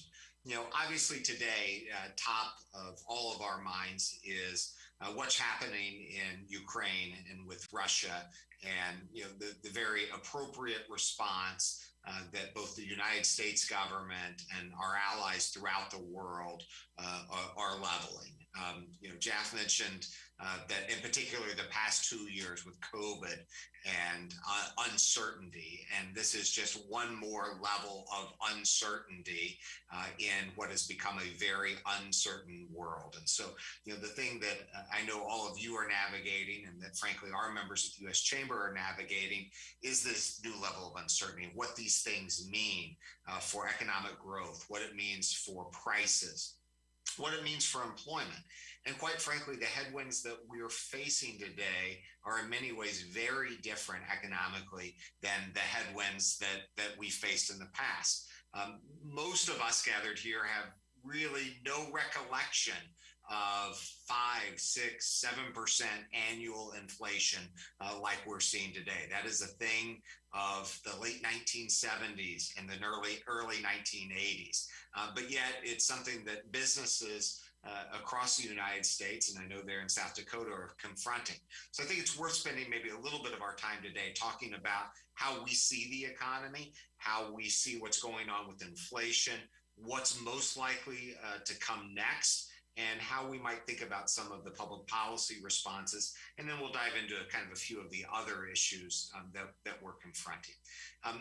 Plain and simple, the inflation that we're seeing today is not the transitory inflation that people were talking about last summer.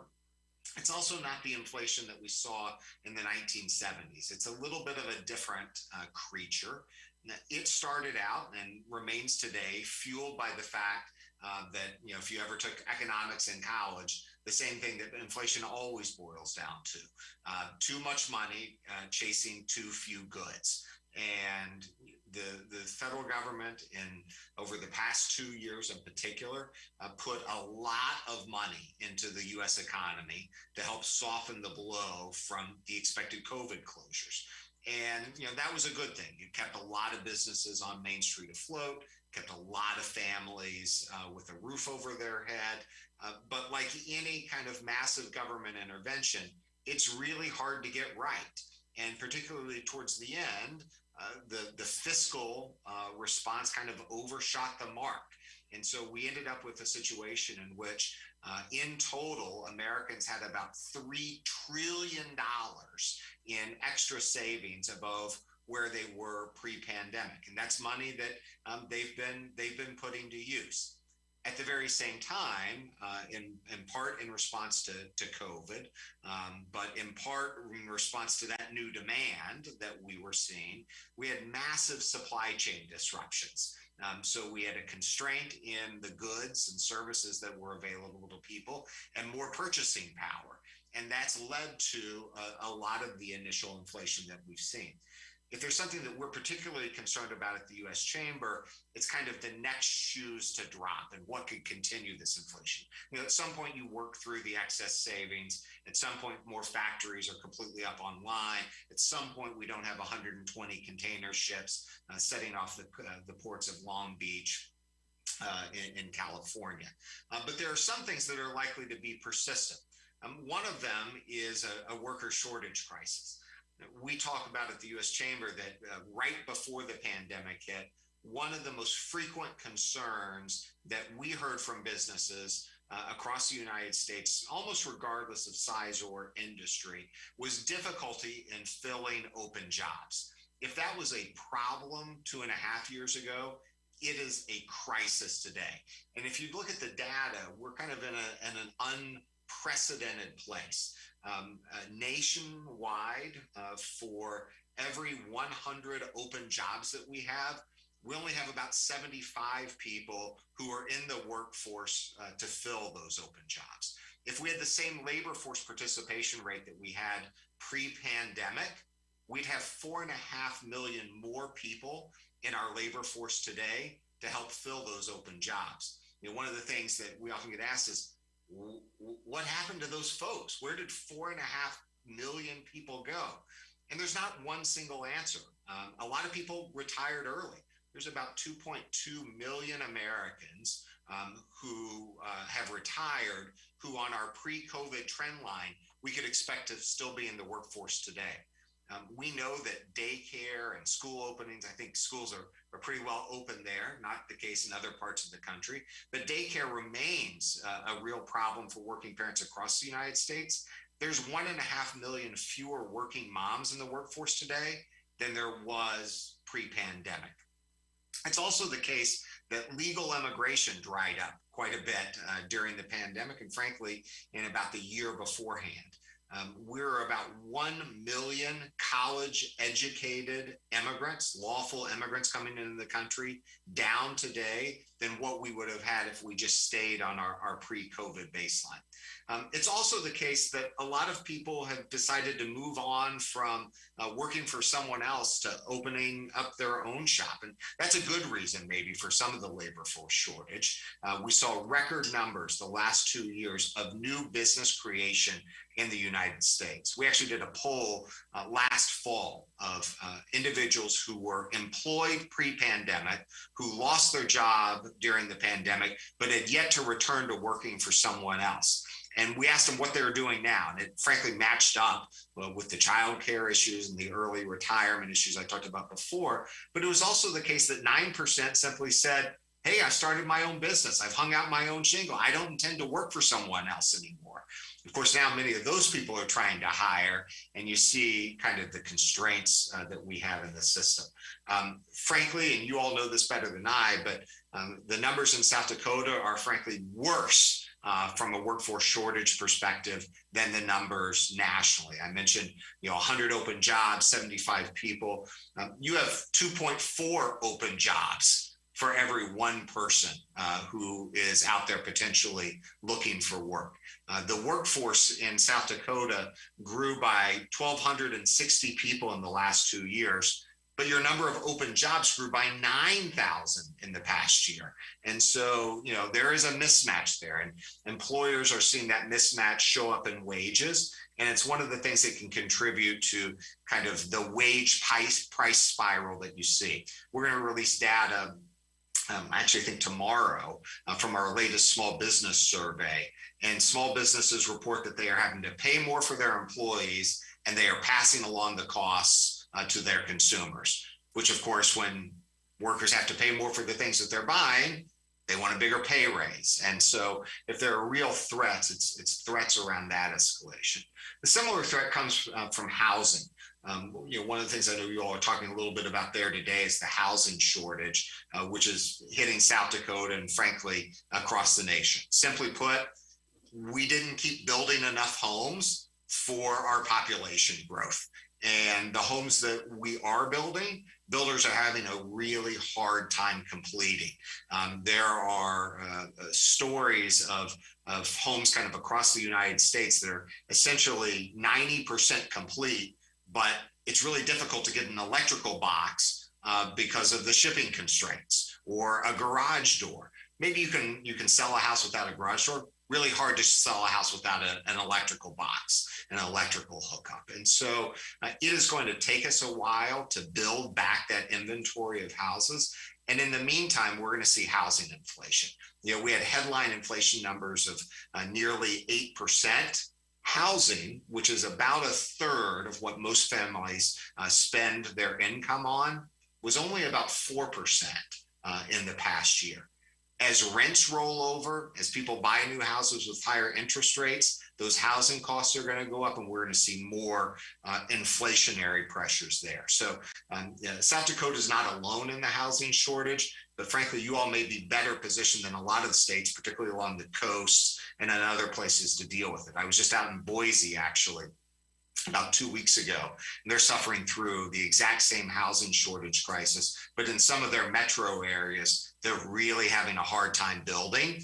And if they're going to have a hard time building because of permitting issues, it's going to take them even longer to catch up with their population growth. Let me spend just a couple minutes on some of the COVID issues that I know are top of mind there. Obviously, when this pandemic started, we didn't know all the right responses. We implemented a lot of policies that we've since discovered we can replace and update. One of the things that we've been focused on at the U.S. Chamber is making sure that employers have the ability to run their businesses the best way that they see fit. And so I think a lot of people were appropriately bothered by the mandates that came out of Washington that required employers with more than 100 employees to have their employees vaccinated or submit to weekly tests. Obviously, that got initially struck down by the Supreme Court and now withdrawn by the Biden administration. But it's also the case that we hear from employers who are really concerned about the idea that if they choose to want to have their employees vaccinated or submit to a testing regime, that they're not allowed to do that. This was a really big proposal a couple months ago, frankly, in a large number of states. It was defeated in quite a few states, in Florida and in Texas, for example. To date, there's only been 2 states, Montana and Tennessee, who have restricted in some way the ability of employers to make the right decisions for their workplace. And so we're hopeful that we won't see continued kind of growth in that. But I think one of the lessons coming out of this pandemic is really going to be a question for the business community of who gets to make the decisions about running and operating businesses. How much of this is going to be a seesaw between views on one side of the political spectrum who want to tell businesses to operate and run their operations one particular way, and on the other side, who wants to tell the businesses to operate, that they have to operate in the exact opposite way. That's really not a good answer for any business. No one knows how to run a business better than the business owners, and empowering business owners to make the right decisions and then letting the market work to determine where people want to work, where people want to shop and buy, and who they want to do business with is really what's made us so successful today, and is really kind of the freedom that we want to preserve. Let me just end on that one particular note. And every one of these kind of events that I do, I often end by saying, I'm going to take the courtesy or the opportunity, I guess I should say, to be an evangelist on one issue that I hope you might know about that you may not know about. And the issue I want to be an evangelist on today is what's going on in competition policy here in Washington, D.C. We are all used to debates and arguments about energy policy and tax rates and tariffs and labor regulation. We actually haven't had a real debate about competition and antitrust policy in this nation since before Jimmy Carter. Since the Carter administration and buttressed by the Reagan administration, we've adopted this approach that says we want market competition where companies are free to invest and to grow and to compete, largely free from government regulation. Some of you may remember back in the days when in the 1970s, 1980s, where government set the price of airline tickets, where we had a monopoly on phone service, Ma Bell, and the government regulated the rates. And the view at the time was that we couldn't have competition in the market, so we needed government regulation. We threw that out the window, and today, in real inflation-adjusted dollars, it's cheaper to fly any place in the United States today than it was in the 1970s, where today, no one knows what you pay for a long-distance phone call because we don't charge people. Companies don't charge you for a long-distance bill. Whereas, back in the 1980s, when the government was involved, you paid a pretty hefty, in fact, you paid $8 for a 10-minute phone call if it was more than 90 miles from your house. And so competition has really worked, but there's this view in Washington that's kind of come out of some academics, frankly, from some universities, that says we want to go back to that pre-Jimmy Carter era, that businesses are too big, and not just tech businesses, that businesses in agriculture are too big, that there are too few people in the energy space, that there are too few in the auto space, that there are too few in telecommunications, and we will regulate them.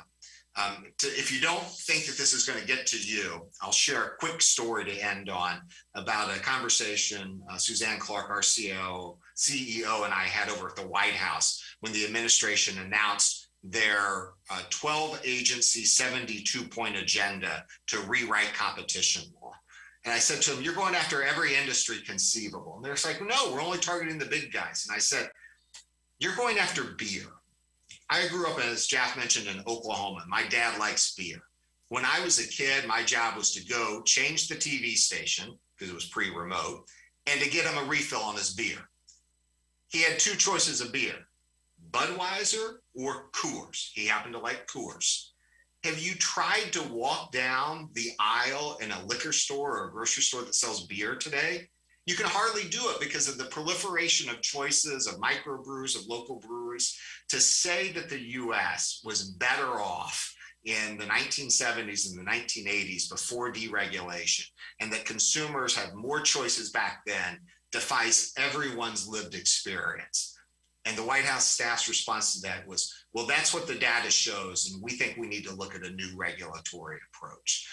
So this issue, if it hasn't got to you yet, will get to you, and it's one I hope you'll pay attention to, and I'm appreciative of you letting me spend a few minutes on it this afternoon. So with that, Jeff, I'm happy to take questions on those or any other topics people want to talk about. All right, excellent. Thank you, Neil. Any questions from our audience here? I figure beer policy might get the conversation started. You would think so. It's getting close to 5.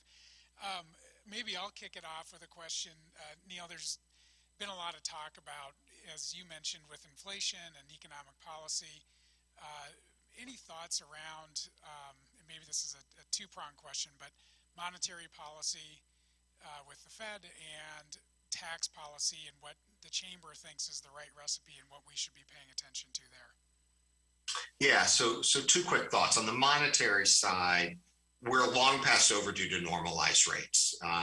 Zero interest rates environments are bad. They punish savers. They can tend to fuel bubbles in asset allocation. And importantly, when bad things happen, the monetary authorities don't have the tools to respond if rates are already essentially zero. So from a market perspective, whether it's 6 or 7 rate hikes this year, largely at a quarter point each, whether the Fed does a full half a point in March or only does a quarter point. I think that's debatable now, in part because of Russia's invasion of Ukraine. Maybe they don't go the full half point. The trajectory that they're on is the right one. And largely markets have priced it in and have prepared for it. It's only going to be a shock because we've essentially had a decade of virtually 0% interest rates. On the tax side, we got tax reform largely right in 2017. Not perfect, but largely right and in the right direction. One of the most important things that was done in 2017 was that it encouraged CapEx, capital investment. So, we talked a little bit earlier about the worker shortage crisis. One of the ways businesses deal with that, one of the ways that businesses deal with rising prices due to inflation is that they become more efficient. One of the best ways to become more efficient is that you invest in the most modern machinery, that you update your factory floor, that you get the new tractor that can run off satellite GPS and maybe doesn't need someone in the cab. All the things that businesses do to become more efficient require capital expenditure, and we incentivize companies in the tax code to go ahead and make those capital expenditures. One of the bad things that was coming down the pike in that Build Back Better $5 trillion tax and spend reconciliation bill was actually taxing companies, reversing that, and taxing companies on their capital expenditures. Thankfully, that seems less than 50% likely chance that it happens now. If it starts to kind of raise its head again, we're going to push back really hard, as I know your two senators and House member have been fighting on as well. But that would be really damaging if we reversed course and taxed CapEx in this moment.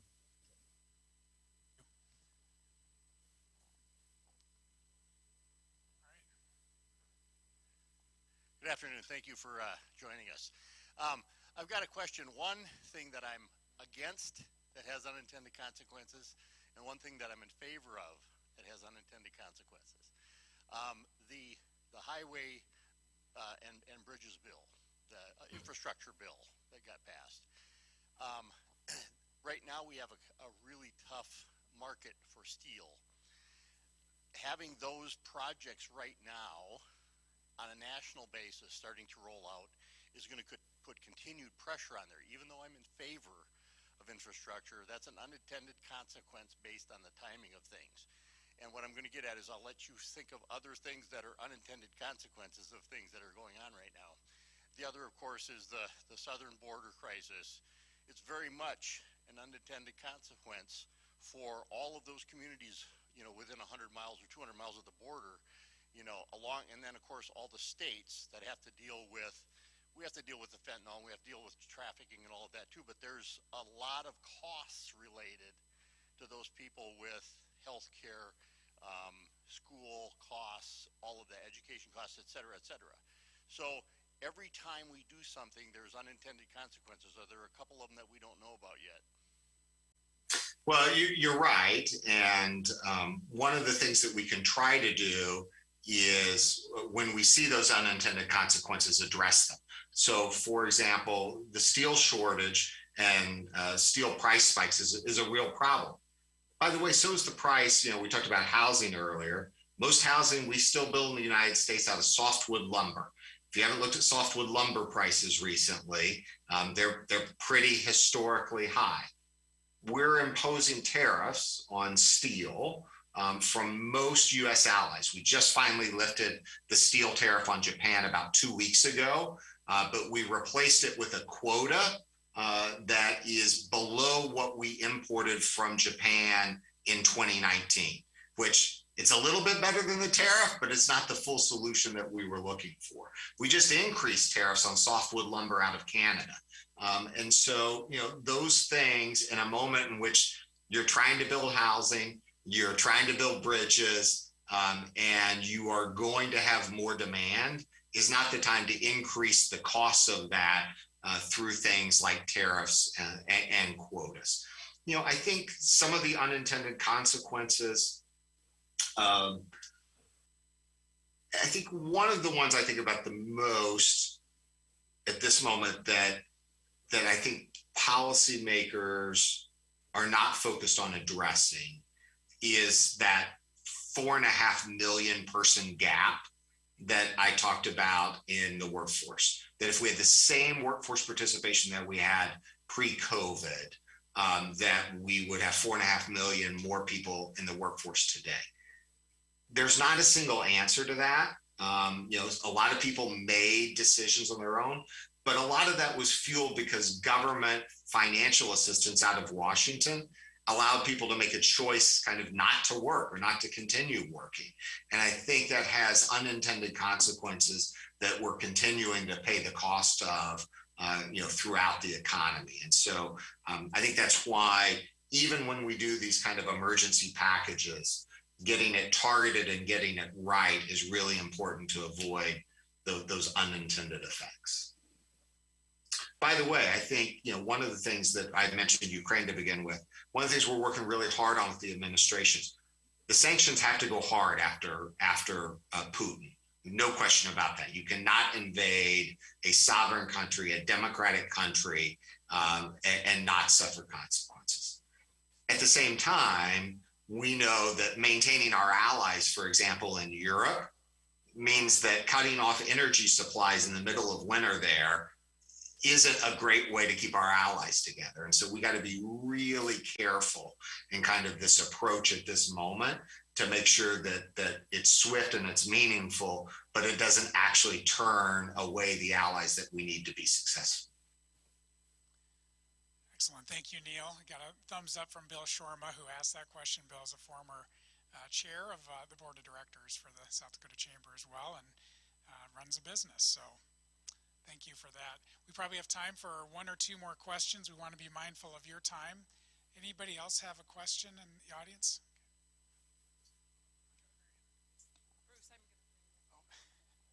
We'll come to you, Bruce.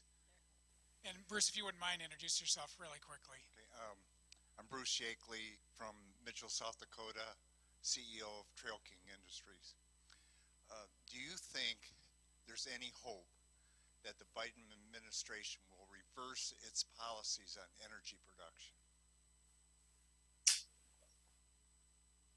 I'm by nature an optimist. Maybe that's a problem. So I get that old movie line. So you're saying there's a chance. I feel like there's a chance here. I'm not suggesting that it's likely, but I'm not suggesting that we should rule it out. There's a couple reasons for that. One, the courts have actually intervened in a couple instances, including one recently, where they required the department to proceed with lease sales because they're required under the law.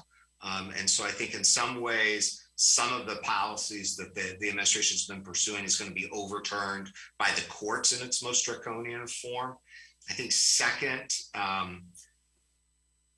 gas and energy prices are still a potent political issue. And I think it is really difficult in the near term to continue those policies if we continue to see rising energy prices in the United States. So I'm not prepared to predict it, but I'm not prepared to rule it out either.